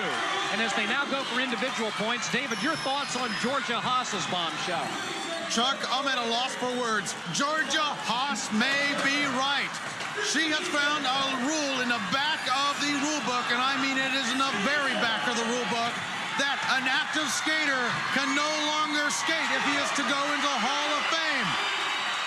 The cycle ends, and it's a good one for Skinny Minnie, mugging before she is attacked by Georgia Haas. The T-Birds expand their lead to 40-22 as you now see Patsy Delgado pull the hair of Electric Randy Whitman from behind. 2 old rivals going at it. So Georgia may force Ralphie to make a decision between skating or going into the Hall of Fame. And on the other note of contention, these 2 girls right here, the T-Bird twins, may in fact have to be split up. And that would be a devastating blow to this T-Bird team. Georgia claims that they were improperly drafted as one entity. Can you believe it? So one of the T-Bird twins may have to go to the Violators and one to the Maniacs. And that would be, I just can't tell you, especially tonight of all times. Jennifer is getting married after tonight's game. And Jennifer, Christine is the other T-Bird twin, is on the track right now. The new jetters are Gina Go-Go Gonzalez in the red helmet, and there's the brat, Lyle Morse, great-great-granddaughter of Samuel Morse. Yes, the guy who invented the Morse code. Both ladies get 2 points on the wall, 2 on the jump. Down goes Go-Go, and the brat is now going to try to score some individual points.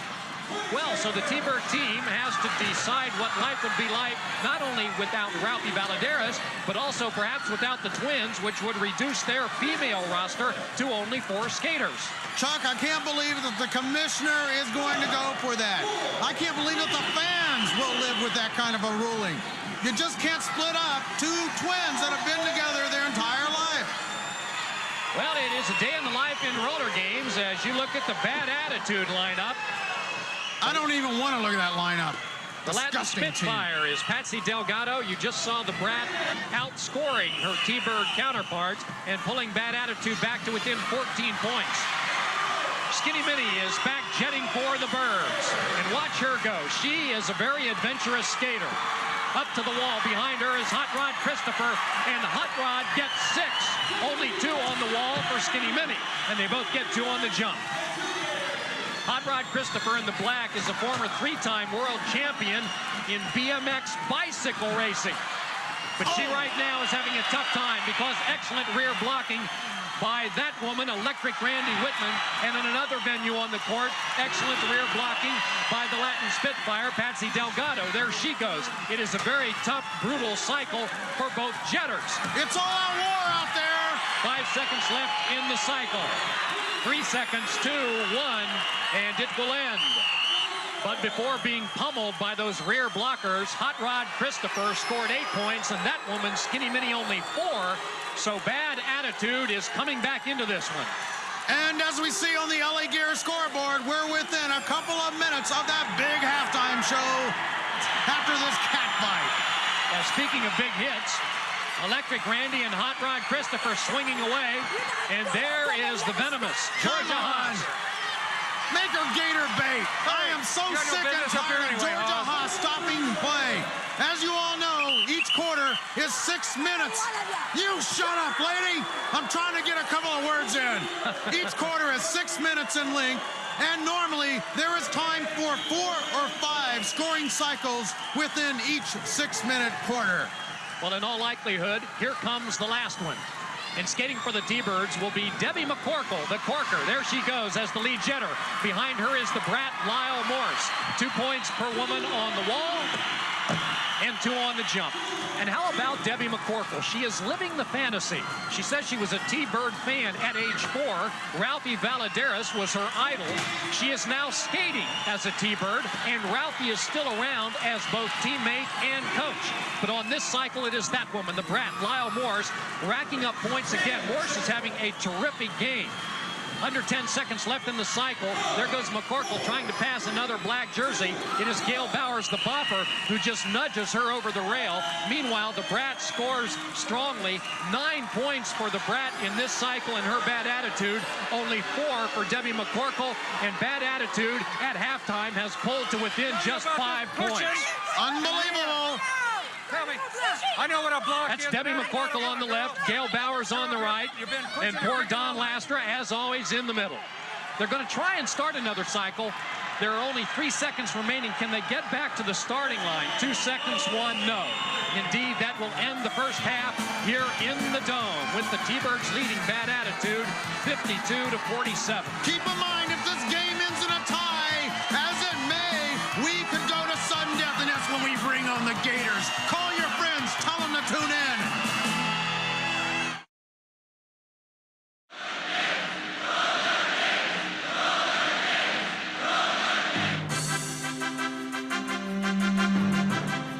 Wally George here at Rollers Sports Central. Well, friends, what we witnessed last week could signal the end of this great sport as we know it. One of America's great sports has turned into a zoo. In the final seconds of sudden death overtime, Skull and his biker buddy bandits, the Violators, beat the T-Birds. Joining us live is Skull.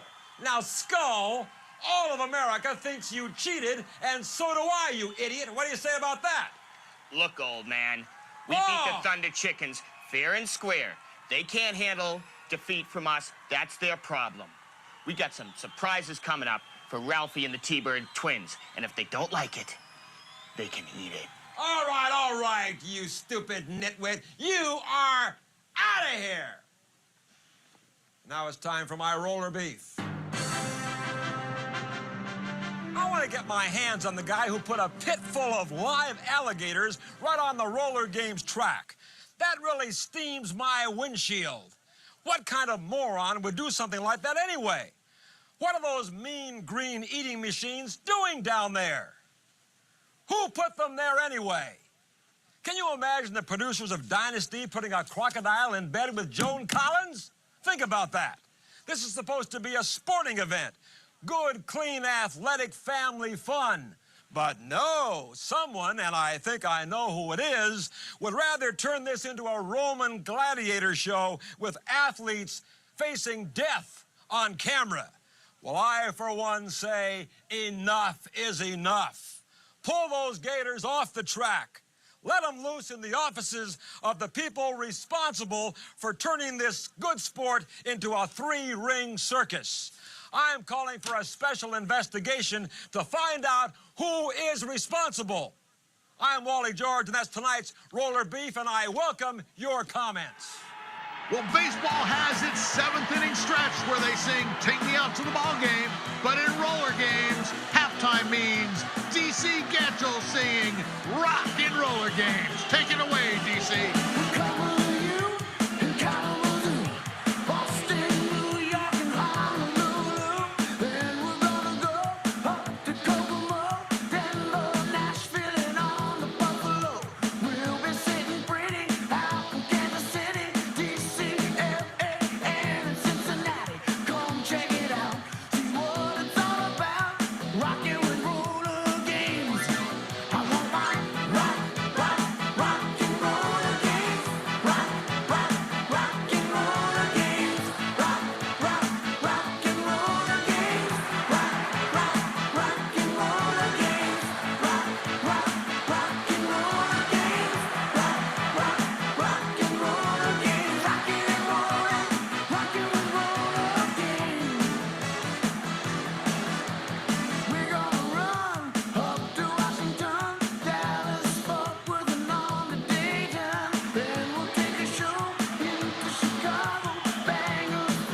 It's a close game. Stay with us.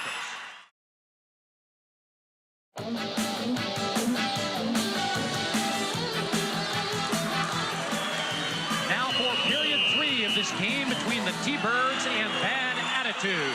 T-Birds lead, but not by as many points as earlier on. The women had a very good second period for Bad Attitude. There goes Spicy Go-Go Gonzalez of the Birds, getting 6 points on the wall of death.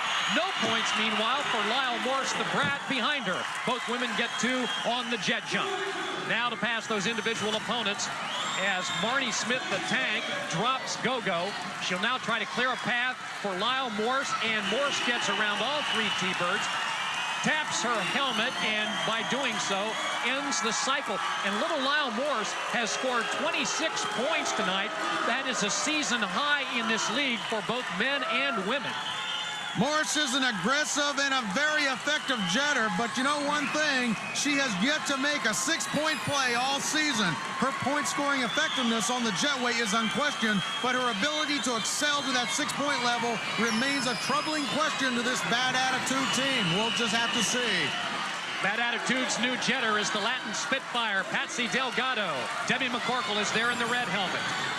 Randy Whitman is going to whip McCorkle. She'll be the lead jetter. 2 points for her on the wall, and likewise for Patsy Delgado, who is a veteran in this league and has shrugged off fractured ribs and a broken tailbone, and she has accumulated those injuries by playing it just that rough. McCorkle will re-enter the track. The T-Bird twins are in, and down goes one of them. And now Delgado rolls electric Randy, and the Latin Spitfire is throwing flames in this cycle, doing an excellent job. Can she get around Skinny Minnie? Gwen Miller with just seconds remaining in the cycle. Oh, yes! What a hit. Skinny Minnie folds over the rail, and Delgado has done well for the Bad Attitude. But still, they trail in a big way, 74-60. Delgado and her team is down by 14. And there is Georgia Haas spewing vinegar on Don Lastra, as she has done for years in this sport. Not only a bad attitude, but clearly a different attitude. Come on, make her gator bait. Well, she says she will be forever scarred by the nickname her father gave her when she was just a child. Her dad called her Sweetheart. This woman, once again, being humiliated in front of a worldwide audience of millions for the second week in a row. There's Patsy Delgado. She has been ordered into the infield, I think. And she is going to ignore the penalty. She apparently somehow got out of it. She's skating. There goes Debbie McCorkle again, and behind her is the bopper, Gail Bowers. McCorkle, 2 points on the wall. Likewise for Gail Bowers. And although shaky over the jump, they also get 2 on it. McCorkle trying now to get around Patsy Delgado. Can she do it? Not at the moment. Gail Bowers trying to pass red, white, and blue. Big tie-up. T-Bird tying up everybody there. The jetpacks are frozen.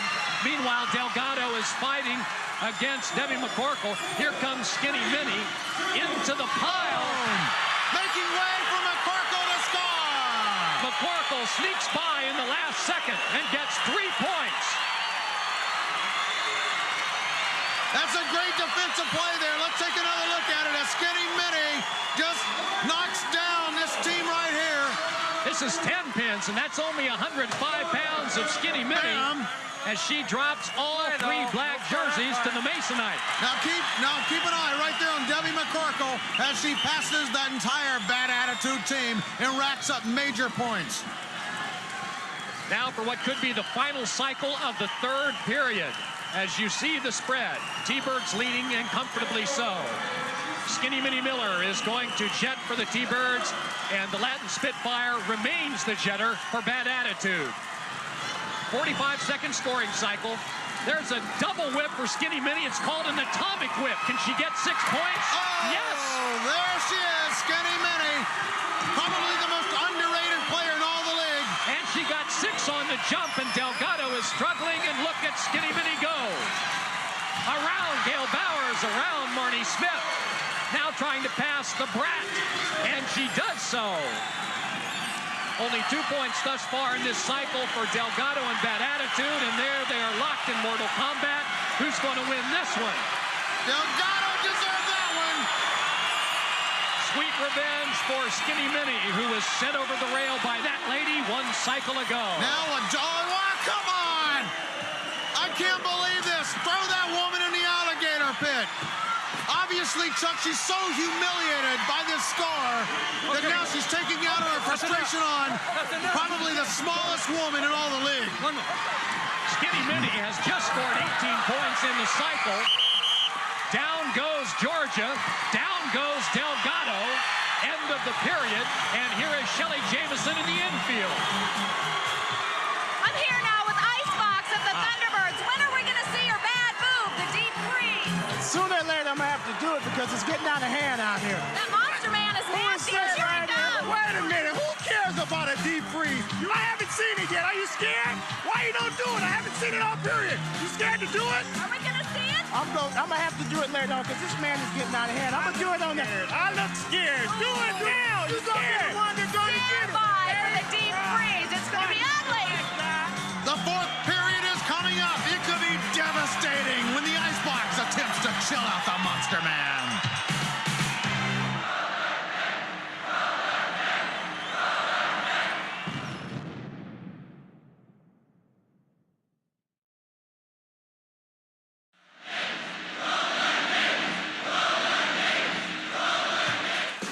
Number 4 for the T-Birds is possible Rookie of the Year, Stars and Stripes, Matt Bickham. One of the greatest challenges I've ever had to come across has been skating the Wall of Death. It has taken great persistence and hard training. It's been very brutal to skate the Wall of Death. I have done it, and if it wasn't for my coach, Ralph Valadares, I couldn't have done it. And Matt Bickham will indeed be jetting as we begin this 4th period of play with his T-Birds enjoying a comfortable lead on Bad Attitude. Matt Bickham, Stars and Stripes. He stands for everything that is right. Truth, justice, and the American way. This guy's got spirit, desire. Chuck, you know, he's a thinking skater. He's got unlimited power potential. He may not be the biggest man out there, but he's definitely one of the smartest. Well, he got 6 on the wall. Charlie Saunders ahead of him only got 2. And he also got 6 on the jump, and Saunders only 2. So Stars and Stripes is widening the lead for his T-Birds. Can he now get around Monster Man as Charlie Saunders spins out? The great thing about Stars and Stripes, he actually brings 25 kids to every game and pays for their seats. Well, right now, Matt Bickham is paying a price, as is Charlie Saunders, because the rear blockers are doing an excellent job as the cycle ends. No, I don't want to be bothered with you anymore. You understand? Get out of here now! No doubt about it. She definitely hates TV cameras. And she hates these T-Birds. Once again, she's going down in a major defeat. And, oh, come on! I am so sick and tired of seeing that out there tonight. Throw that man in the penalty pot. Give the Icebox a break. The man's just trying to do his job. 108-70, and although the Icebox individually has had better moments, his team is delighting in this enormous lead, clearly coming back from that upset loss last week in sudden death overtime. Oh, and he looks hurt. He definitely looks hurt. The box will take a breather. New jetters, Speedy Gonzalez for the T-Birds, and the Bulldog right there in the black helmet, Scott Casto. First up to the Wall of Death will be Speedy. He one-legs it, but gets only 2 points. He's frustrated. Also 2 on the jump. Waiting for him is the Monster Man. Boom! A bit groggy. He'll try again. Oh, same result. Meanwhile, the Bulldog goes racing by. He's getting individual points. He's going to coattail behind the Monster Man. Around Ralphie Valadares. Around Billy Bob Bibbas. Around Dynamite Darrell. Look out! Oh, come on! A body slam by the Monster Man. Now you see the Bulldog celebrating, but we're looking at the scoring table and learning that Scott Casto will get no points for his bad attitude on this cycle. Reason? He did not lap the opposing players at the start of the cycle. He is only now realizing that. Ooh, there she is, Chuck. Renee, my favorite cheerleader. And there's my favorite crowd right there. T-Bird fans all the way. They love their also seem to be adapting to this sport with this new serpentine figure 8 concourse and all that it provides, this evolution of what used to be the old roller derby on a simple banked oval. And there's the guy who knows both tracks well. Ralphie Valadares trailing the Monster Man up the wall. The law of gravity works on the Monster Man. He gets only 2 on the jump, so does Ralphie. 2 on the wall before that, and now they try to pass individuals. They both do. So they both get 3 quick points. Oh, this is a matchup. Ralphie's almost drafting the big guy. Behind him, a forearm by Ralphie. Oh! Can you believe it? Ralphie knocked Monster Man up to the pile, and now Ralphie will get all the points. The Monster Man gets none because instead of passing the pile, he crashed into the rear of it. And here he comes, circling, moving in on little Ralphie. Come on, pick on somebody your own size. Like wait a minute, what's the going on up box. here? He wouldn't dare. It's all right. Move it. The great ice box right there with little Ralphie Valadares. I'll tell you, this T-Bird team, superstars all the way. There is not one weak link on this team, Chuck.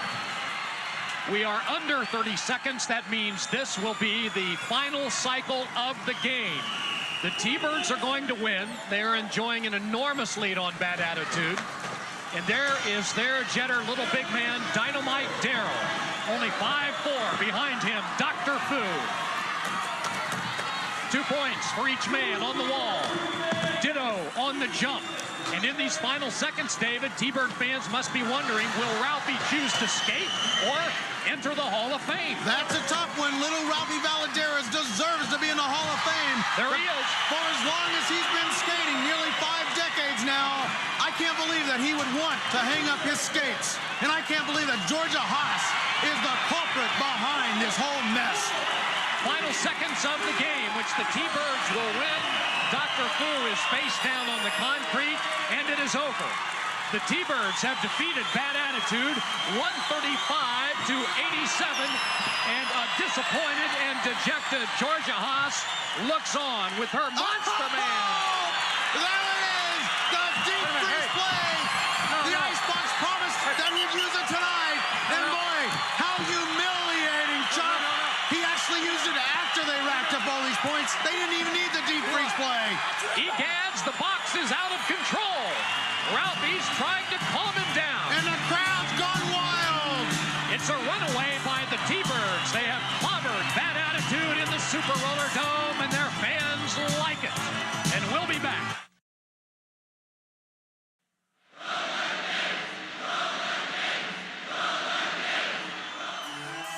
So tonight, before a full house and a noisy one here in the Dome, the T-Birds win big over Bad Attitude, but Georgia Haas has challenged Ralphie Valadares, saying that he can skate or he can enter the Hall of Fame, but not both. She is also trying to split up the T-Bird twins. David Sams has more on that. David? The record book may show sweet victory, but the fact is it may be an indirect defeat. Ralphie, are you going to hang up the skates or go into the Hall of Fame? David, I don't know at this moment. I don't know what's really going on. This Georgia Haas has been giving nothing but trouble. I'm going to have to talk to Mr. Griffith and find out exactly what we can do, because at this moment, I don't know. I'm just so upset about this Georgia that it's really got me puzzled. I think all America shares your concerns, and believe me, not only that, Listen, but I am sick and tired of you Tweety Birds and your song and dance. You're going to the Violators, you're going to the Maniacs, and you has-been old man, forget it. You'll never skate again, you understand? We will keep you posted on this controversy. Back to Chuck. All right, David, the T-Birds have won. Next week, it'll be this same Bad Attitude against Hot Flash. We leave you now with a behind-the-scenes look at roller games. Okay, stand by the roll tape, George. Stay wide in the alligator pit for me. 2. Okay, stand by now. And hit the music. Come on, everybody. It's time for roller games. Are you ready?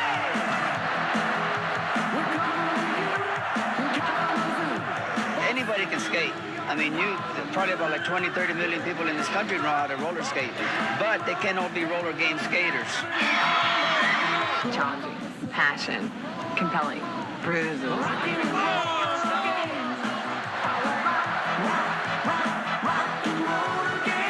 And when you mix us in rock and roll, hard bodies, high tech, a lycra spandex world, and lots of lighting. You basically have a wonderful hook for the television viewer.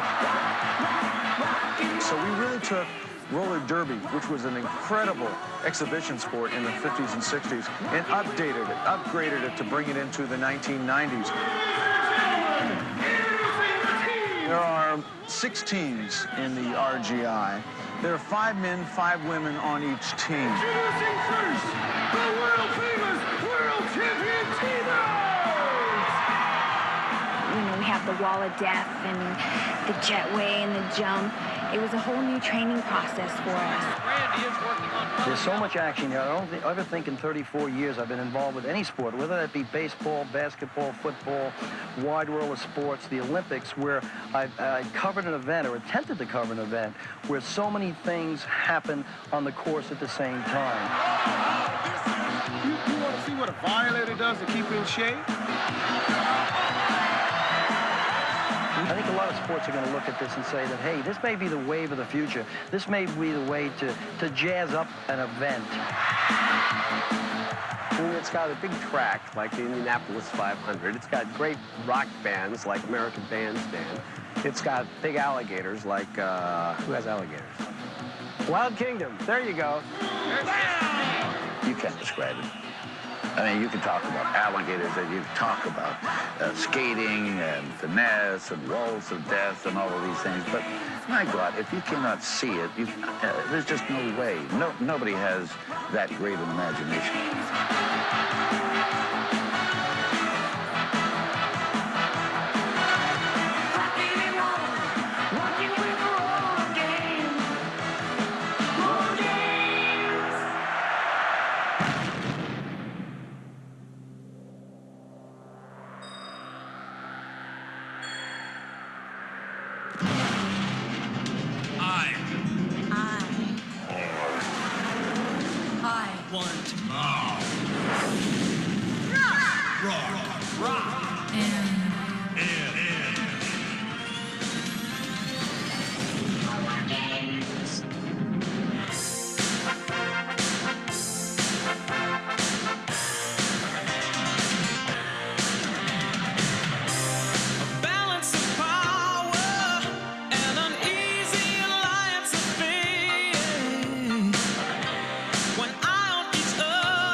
It's time for roller games. Are you ready? Direct from the Super Roller Dome, it's Roller Games! Tonight, the Rockers attempt to scratch the Violators' winning record. Can that dirty, rotten Mr. Mean make heartthrob rocker Brian Jacobson sing to a new tune? Will Dar the Star outshine Sweet Stephanie? Just wait and see. Plus, will the twins get back to the T-Birds alive?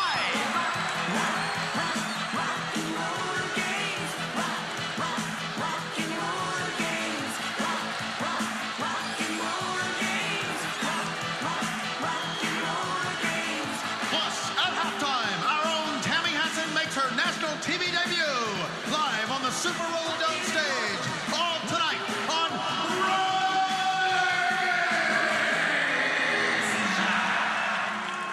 And hello again, everyone, from the Super Roller Dome. With David Sams, I'm Chuck Underwood with a game tonight that, as seems to be the case now every week, features secret plans, hidden agendas, and even tonight, stolen motorcycles. There you have it, Chuck. Basically, the violators are ticked off. They claim that prior to today's game, now get this, that the rockers actually took their bikes and went joyriding. Now, I hardly find that to be the case, especially on game day. However, it may be true.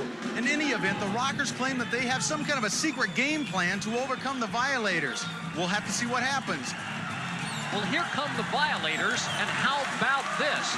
Like a dripping faucet, they're barely trickling out of the tunnel. Normally, you would find them bursting through the smoke at Mach speed. United by a prehistoric code of savagery, the violators have become the most sadistic bone crushers in the league. And Chuck, they are responsible for stealing one of the T-Bird twins, Jennifer Van Golder, as you can see right there on the screen. That is disgusting. And that's another disgusting sight right there. The headmaster of this pain machine, Skull. Here's Shelly Jamieson. The violators are really ticked off tonight. Earlier, the rockers were playing their music so loud in the locker room, Skull couldn't hear himself think. So he couldn't tell his team what to do. We'll find out what happens. If they're mad enough, it'll be nasty. We'll find out. And now, let's take a look at the rockers. Well, Shelly, if Skull couldn't hear himself think, that at least sort of documents that he does think. And now the rockers, with those ever-present guitars, leopard skin uniforms, thank you very much, and a good skating team. I think we're in for some bruises tonight, and there is not their manager, but their entertainment attorney, DJ Torigno. She's the briefcase barracuda, the shark of Century City, the brass cupcake. And speaking of cupcakes, there's one right there. Dar, the star. Well, she says her career objective is to have her face on every child's lunchbox. Kind of what you'd expect from someone born in Hollywood. I'd buy that lunchbox, Chuck. Well, you would also buy the roller game soundtrack, which showcases her singing. And she's on her way all the way to the top of the charts. On the infield, the Skull looking over the opposition.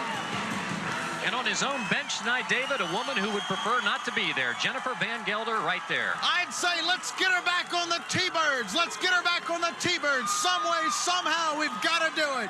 Here's the grudge to watch tonight. It's the California Kid, Mike Flanagan, versus that disgusting, that diabolical Mr. Mean himself. The men will skate the first period, and remember, 45-second scoring cycles. They try to squeeze in as many of those as possible in a 6-minute period.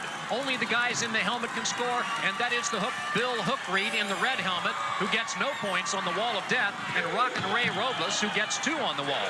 They both get 2 on the jet jump. Rockin' Ray instantly decks the hook, and now will go for individual points. The idea there is to pass opponents if you can. He's going to try to get around rear blocker, Mr. Mean.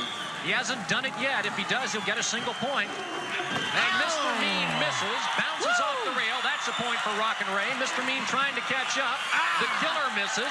So does Shifty Bob Sendejas. Rockin' Ray fandangos through the opposition and gives his team a first cycle lead of 5-4. And Rockin' Ray is just looking for trouble tonight, and he's going to get plenty of it from this violator team, including Mr. Mean. Oh, like I said. It's Rockin' Ray rolling over the rail in front of the violator cheerleaders who are taunting him. These two have it out for each other. Remember, in the Commissioner's Cup, they absolutely devastated one another, and I have a feeling that tonight, Mr. Mean is the man with the master plan, and he's after these rockers once and for all. The helmets of the Jetters pass to fresh legs. For the violators, it'll be the killer, Greg Robertson, in the black, and in the leopard skin for the rockers, wild man Holly Masterson, only a rookie.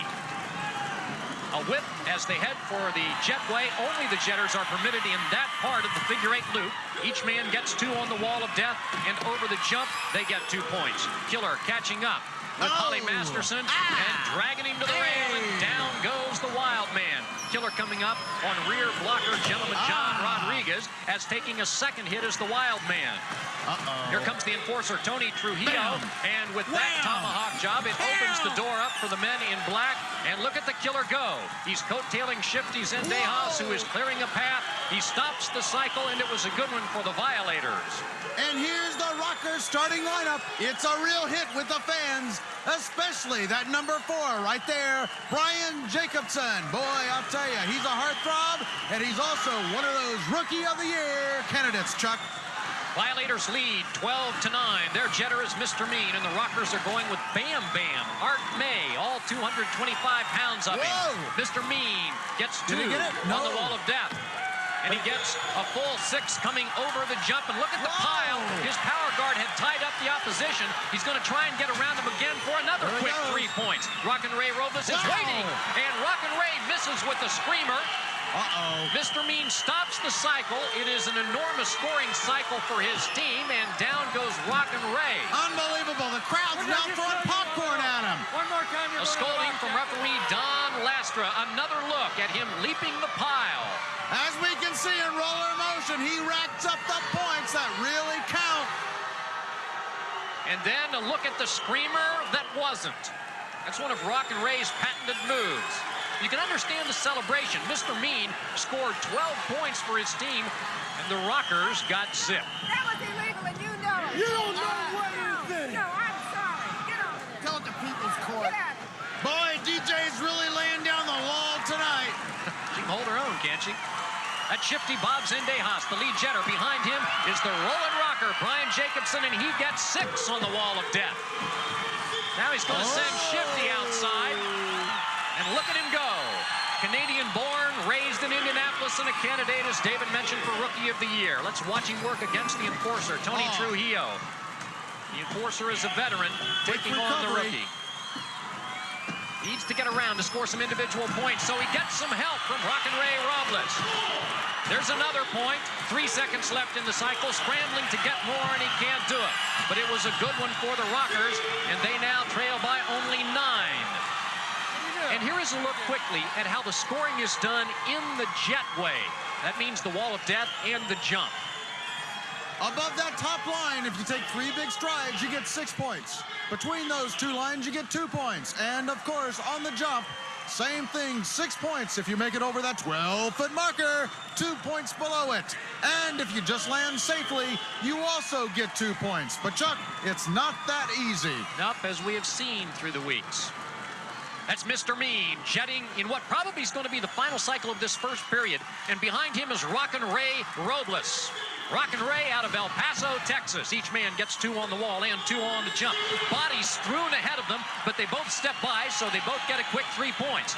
And this is a rarity, a second pass at the jetway. 2 points again on the wall, and 2 on the jump, and again the blob ahead of them. Rockin' Ray crashes into it and gets no points.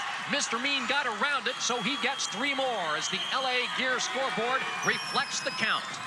Violators lead by 12. And there's Jennifer Van Golder, the former T-Bird twin.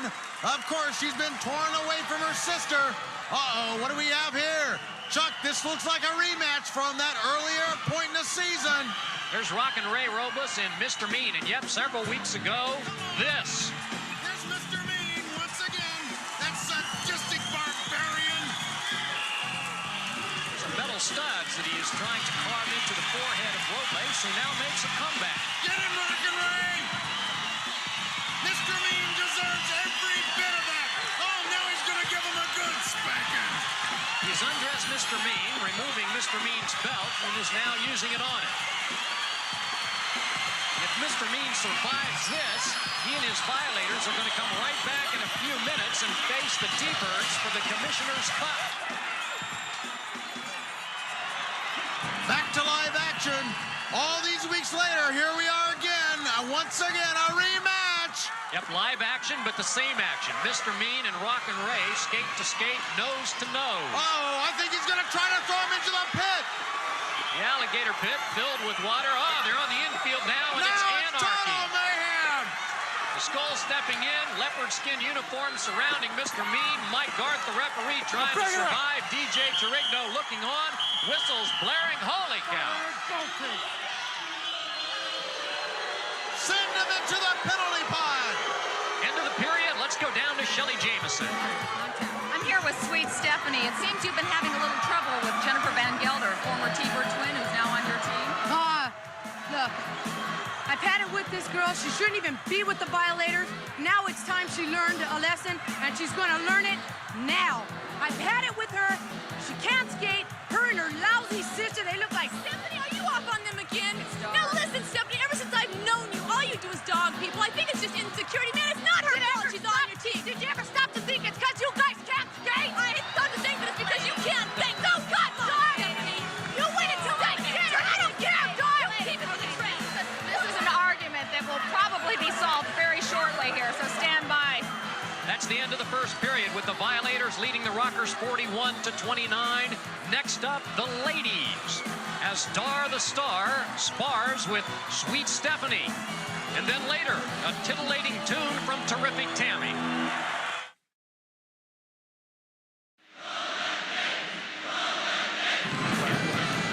A wave in the Super Roller Dome as we prepare for the second period of play between the Violators and the Rockers. The Violators lead by 12, and in the second period, it's the ladies who are up. The whistle shrieks, and like thoroughbreds breaking from the gate, they're off. The Jetters will be Nasty Nancy Wilkinson in the black for the Violators, and for the Rockers, it'll be Queenie Cromie. Not much of a whip there, Chuck. Yeah, in that opening lap, the idea is to build up speed. There's Queenie, and because she didn't get much of a whip, she gets no points on the wall of death. She gets 2 over the jump. Nasty Nancy, meanwhile, got a total of 4. Now, I can't stress just how important it is for a jetter to get the proper whip when approaching the wall of death. Because without the proper whip, you're not going to get the right kind of navigation, and therefore you're not going to go high enough on the wall to be able to score that big 6 points. There's Nasty Nancy trying to get individual points now, and she gets a couple as she passes some leopard skins. Can she get around Dar the Star? Oh. Nope. The 45-second scoring cycle ends, but it's been a good one for the Violators as you look at Nasty Nancy. Let's take a look now at that Violator lineup. As you can see at the bottom of your screen, number 6, Jennifer Van Galder, has absolutely no business being on this team. She belongs on the T-Birds. I'm not on your back. You watch that air power. This is your warning. Sweet Stephanie and Don Lastra nose to nose. Warnings, warnings, warnings. She will keep the pot stirred for the entire game. You may rest assured of that. The helmets are passed to the Flea, Paula Wilson of the Violators, and Deadly Debbie Van Doren of the Rockers. Deadly Debbie will be first up that 14-foot wall. Up they go. 2 points easily for both women on the wall of death. And they get 2 on the jump as well. And now look at him go as Deadly Debbie rolls over onto the concrete.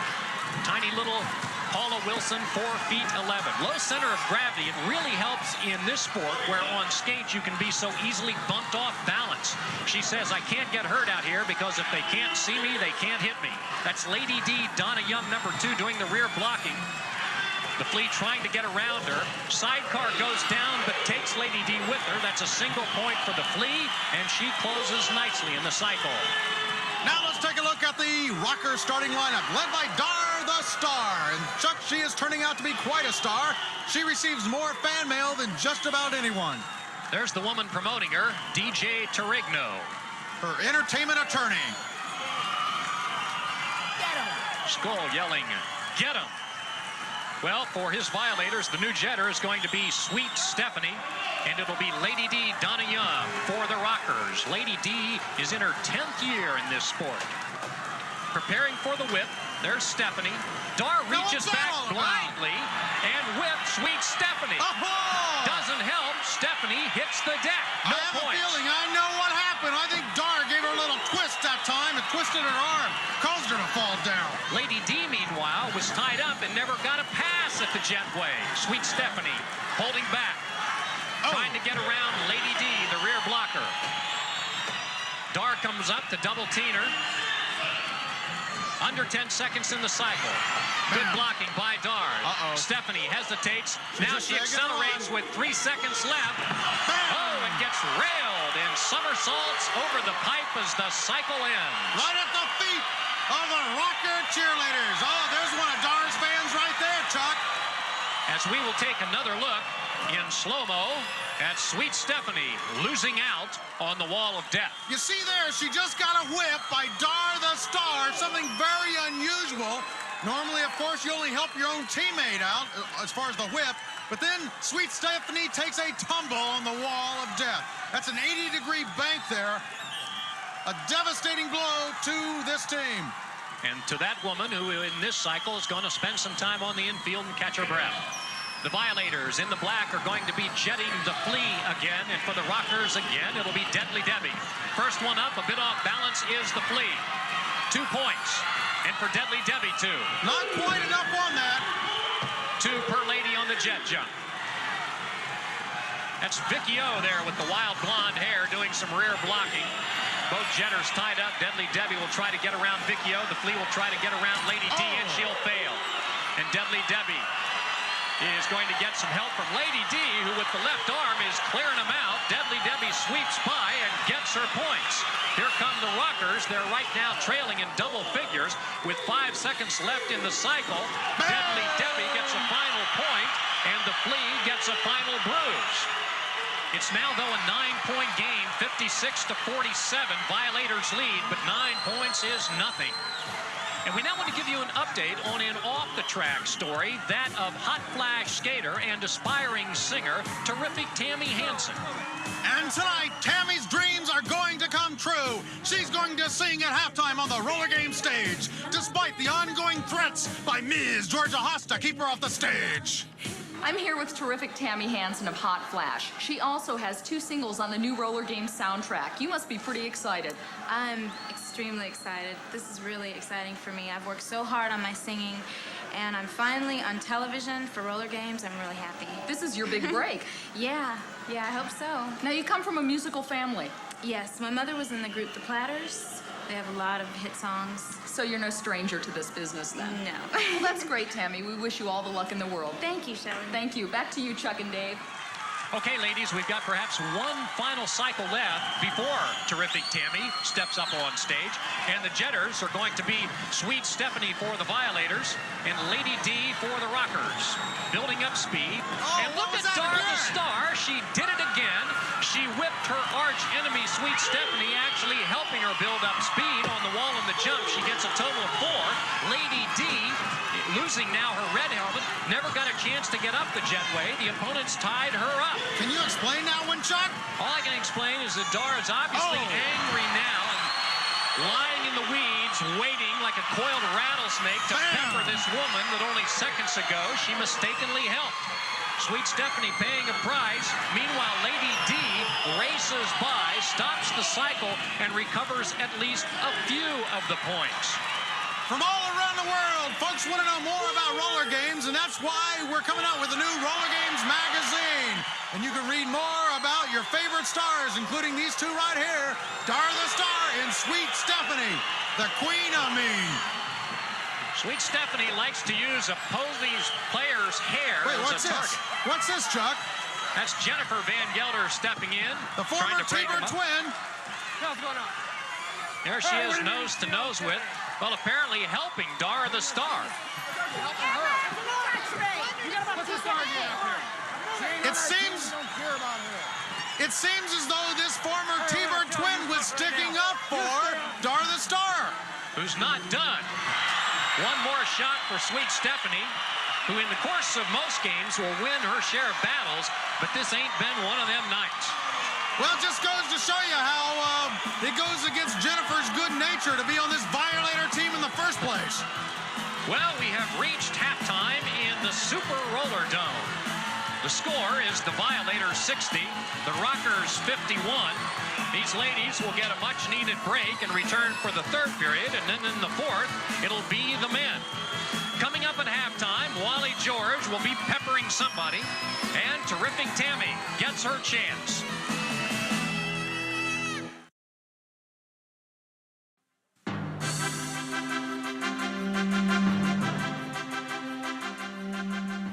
George here at Rollers Sports Central. Well, it's happened again. During last night's Violator Maniac game, the Gators were once again used to break a tie. This is an outrage. I said it before, and I'll say it again, folks. Ban the Gators from the game. Return those slimy green lizards to the swamps where they belong. And while we're at it, ship Animal back to the jungle as well. Let's end this ridiculous Gator scenario once and for all and get back to the pure game as it was intended to be. Write to me and give me your opinion. If you don't write, I've got friends in high places, and I'll end up banning those Gators myself. I say enough of this. It's time for my roller beat. You can call me old-fashioned if you want, folks, but I can remember a time when sports were just sports. Not just an excuse for senseless violence. I mean, you can't go to a baseball game without a bench-clearing brawl these days. Football's the same way. And hockey, well, forget it. And now, Georgia Haas feels that she has to hype her team by adding a fist fight every 2 minutes. Well, I'm no sissy. I've never backed away from a fight in my life, and I'm not about to start now. But there's a time and a place for senseless violence, and it's not in the friendly confines of the Super Roller Dome. I'd like to show you some videotape right now of a recent match. I mean, look at this. On to the championship. Uh-oh, there's Georgia Haas once again. I think she's a little upset over this defeat. Gracious loser? No. Come on, Georgia. That's some respect. I mean, what is this? Roller games or a barroom brawl? If I wanted to watch a good fight, I'd look in my neighbor's bedroom window. Roller games is about skating, not about fighting. And if you don't happen to agree, then meet me behind the stadium after this show, and I'll break you like a dry twig. I'm Wally George, and I welcome your comments. The opinions of Wally George practically never reflect those of the producers. You've seen her skate on the team Hot Flash, and now you can hear her on the new Roller Games soundtrack. With Hit and Run, here's our own Tammy Hansen.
It's terrific Tammy Hansen with Hit and Run.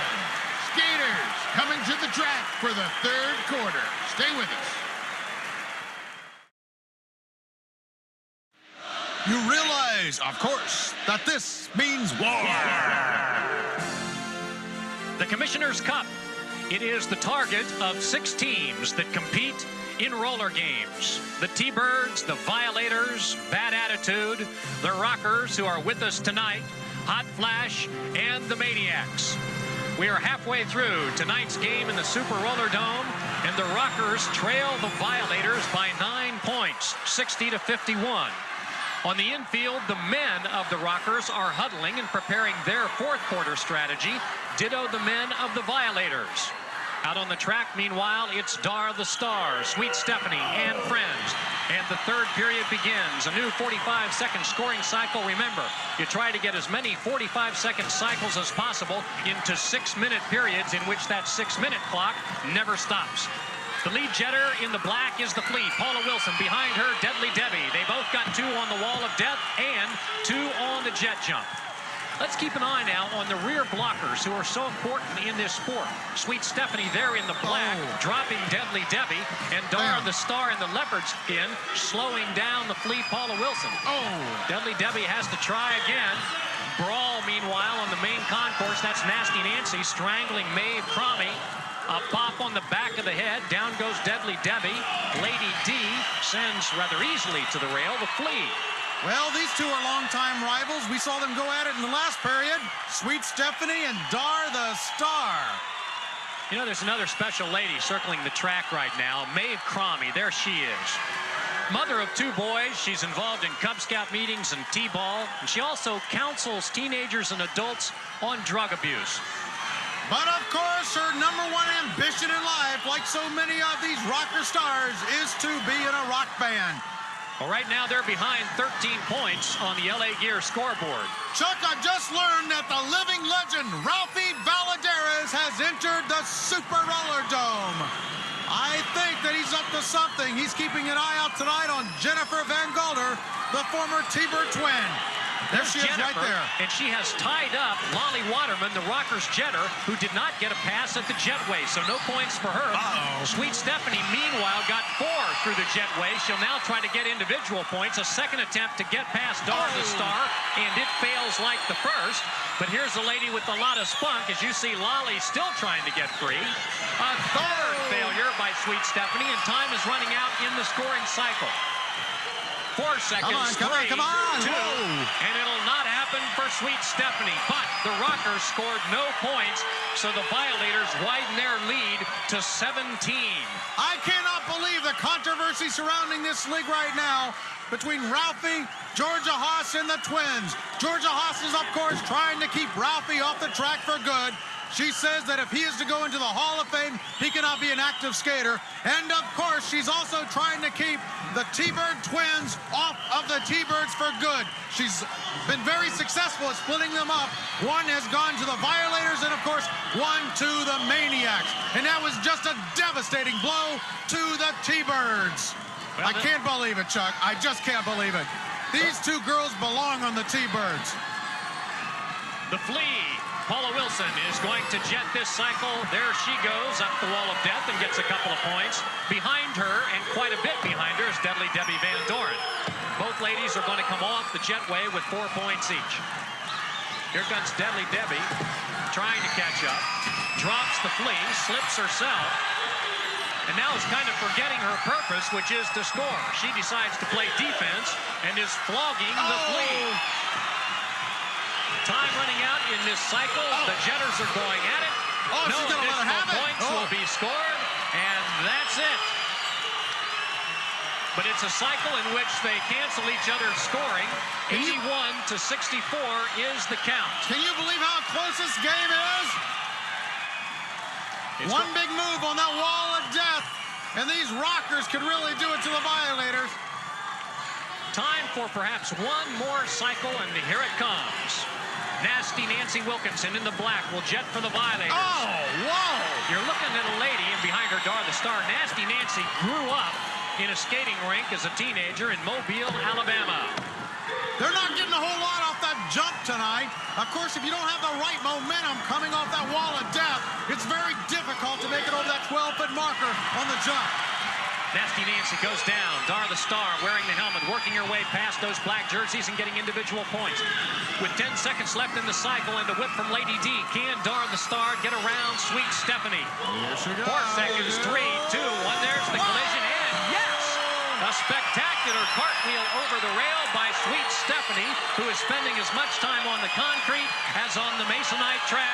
And there's the lady basking in the glow of a great cycle for the Rockers. And they love Dar the Star. Stephanie just now scraping herself up. I noticed there's Jennifer going up to go. Wait a minute. Jennifer Van Galder, the former T-Bird twin. She's getting scolded again for helping the opposition. She was going up to congratulate Dar the Star on that last scoring cycle, and look what has happened. Sweet Stephanie is seeing the world from a slightly different perspective. Mike Garth has his leg entangled, and it looks like, yep, he's going to go down as well. Loses his glasses. Throw her into the penalty pod. Come on, finer. A scolding from Garth.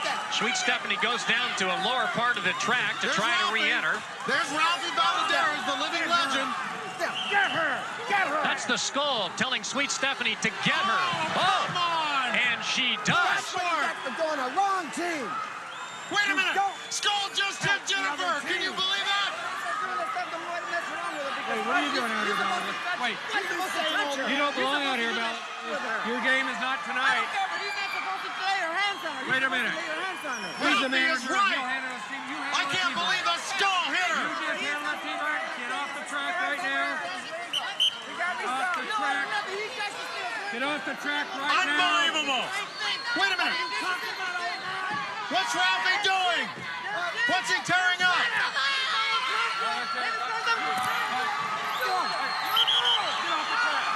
Ralphie is claiming that Jennifer is no longer a player here. Let me talk to you, Ralphie. Let's go down to Shelley to see if we can find out what's going on. Reunited. What in the world? Congratulations. You're back together. This is wonderful. League rules state. Somebody get off the track. We got a game going here. Congratulate you. League rules state. Abuse by a manager is automatic cancellation of a contract. Shelley is absolutely right. Jennifer is going home to the T-Birds. The Skull just hit her, and that means that Ralphie can have her back. She's going home to the T-Birds.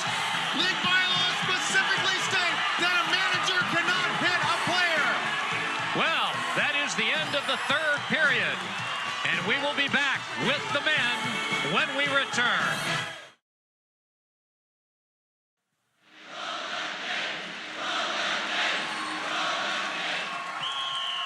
Back in the Super Roller Dome, we begin the fourth period of play with the Violators enjoying a 13-point lead. The Jetters, as the men return to the track, will be shifty. Bob Sendejas in the black for the Violators, and the California kid, Mike Flanagan, who gets tied up and does not get to the jetway.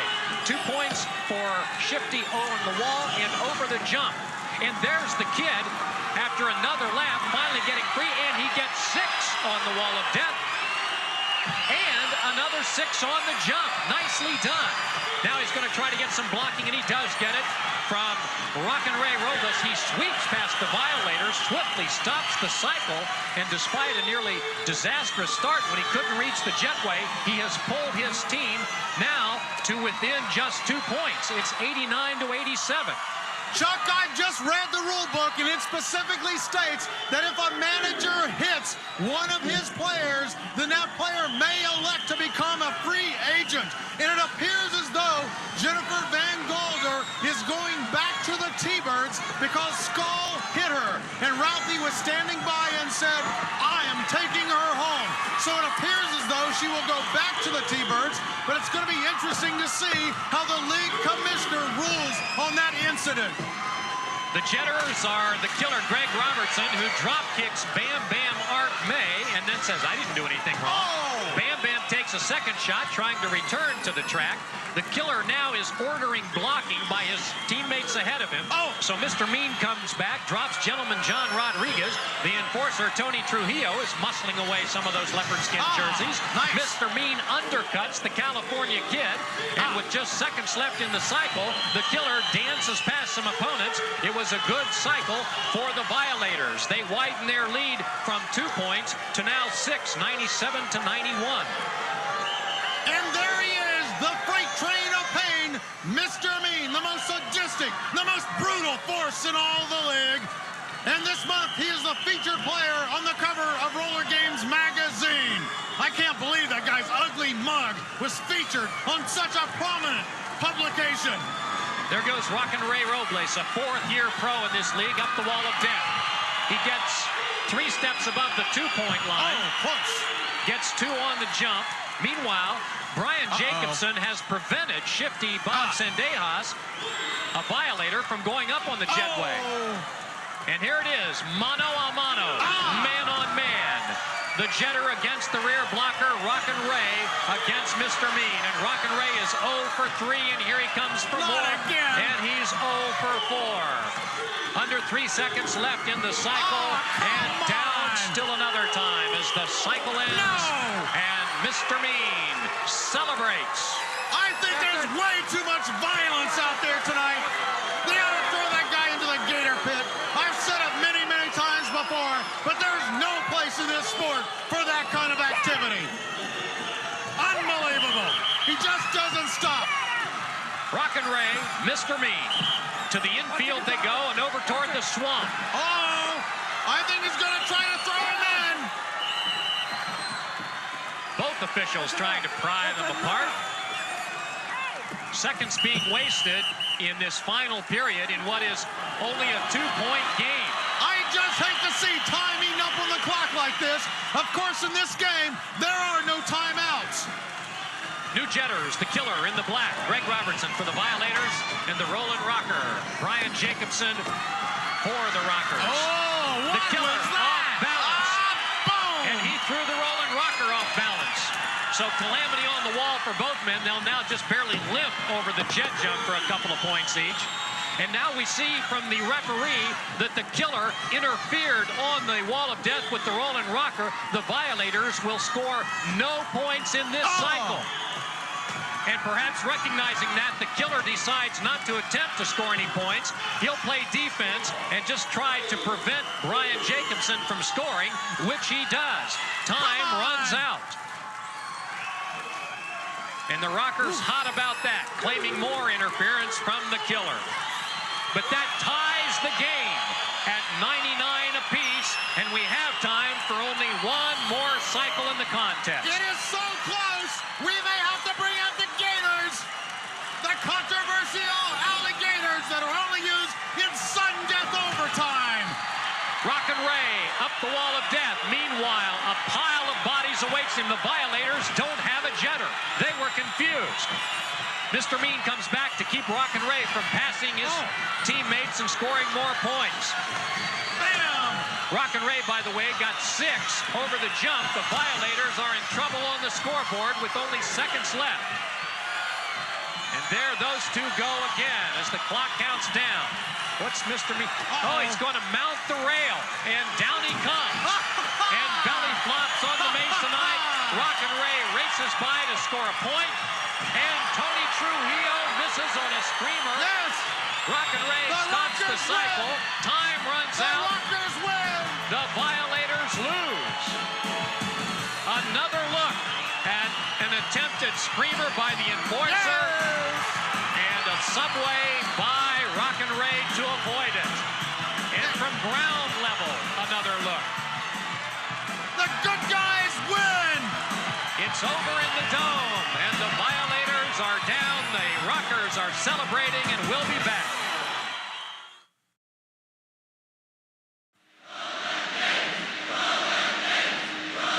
The Rockers upset the Violators. One twin is going home to the T-Birds. Here's David. Georgia. Yes. What about that action tonight out there with the T-Bird twin? I tell you, that stupid bird brain skull, he went and lost. Don't worry. I will see to it. He got rid of his. I won't get rid of mine. Do I sense that we have legal problems here? We have no legal problems. We don't need you, lady. Entertainment attorney. We can get this thing taken care of without you. Just get out of here. Who needs you anyway? Entertainment attorneys. Well, Chuck, there you have it. A very disturbed Georgia Haas. She, of course, was the culprit who split up the twins in the first place. But now one of them, Jennifer, is going home to the T-Birds. It may be temporary, but for now, she's going home to the T-Birds with the living legend, Ralphie Valadares. It'll be interesting to see how the commissioner rules on this controversy. Chuck? Again, the final score in the Super Roller Dome. The Rockers defeat the Violators 109-99. We'll see you next week.